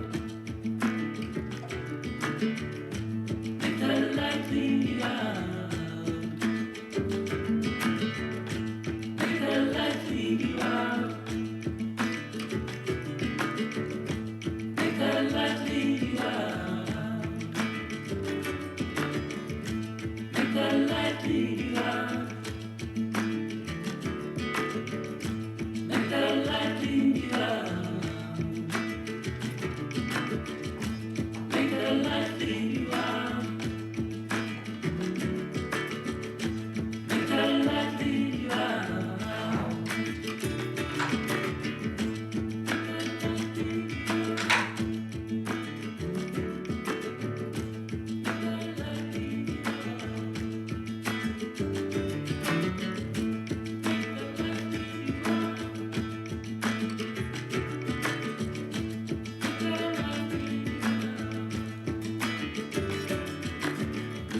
Why can't you take the lip off your mouth now that you have the facts on your side? Take a moment to reflect who we are, let reason guide you. See all tracks lead you out from the dark. How the light feeds life, what makes up you and I, what it takes to thrive, what we need to survive, how we flourish and die, what it means to be alive, what it means to be alive. Make the light lead you out. Make the light lead you out. Make the light lead you out. Make the light lead you out. Make the light lead you out. Make the light lead you out. Make the light lead you out. Make the light lead you out.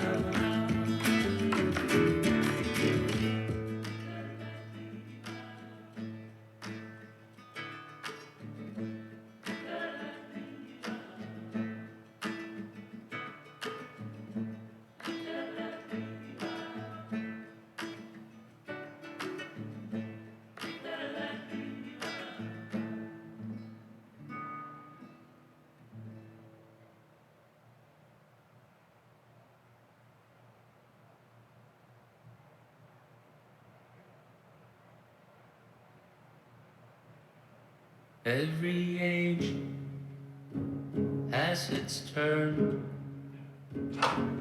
Every branch of the tree has to learn to grow, find its way, make the best of this short day. Take the seed, take the spade, take this dream of a better day. Take your time, build a home, build a place where we all can belong.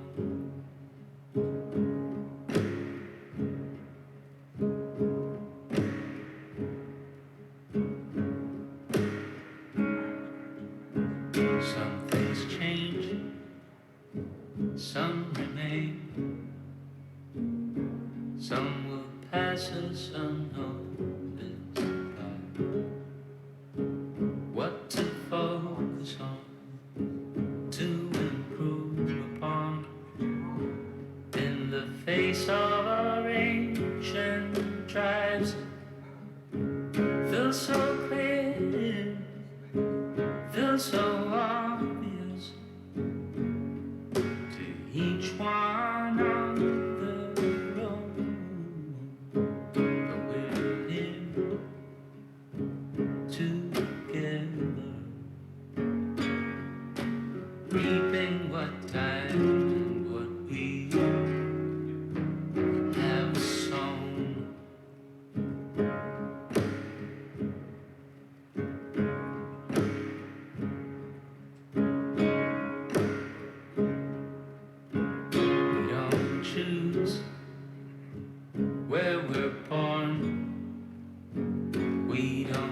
choosing what pocket or form, but we can learn to know ourselves on this globe in the void. Take this mind, take this pen, take this dream of a better land. Take your time, build a home, build a place where we all can belong.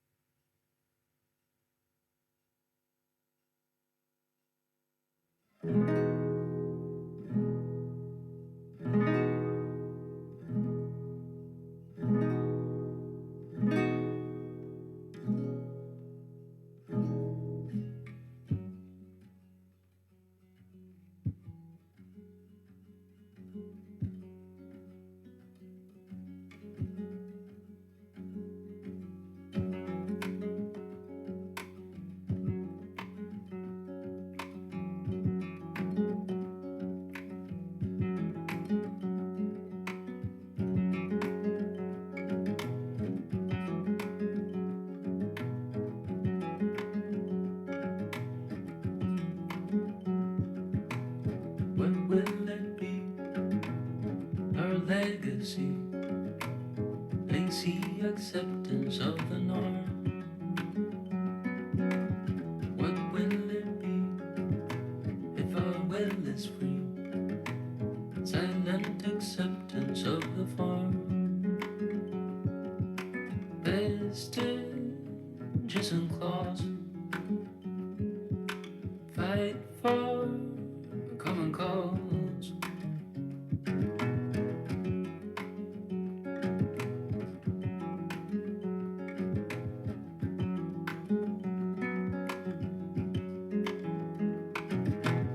What will it be? Our legacy, faith in dogma or reasoning. What will it be if our will is free? Refine our tools and use our wings. Vestiges and claws, fight for a common cause. Refining without pause, fight for a common cause.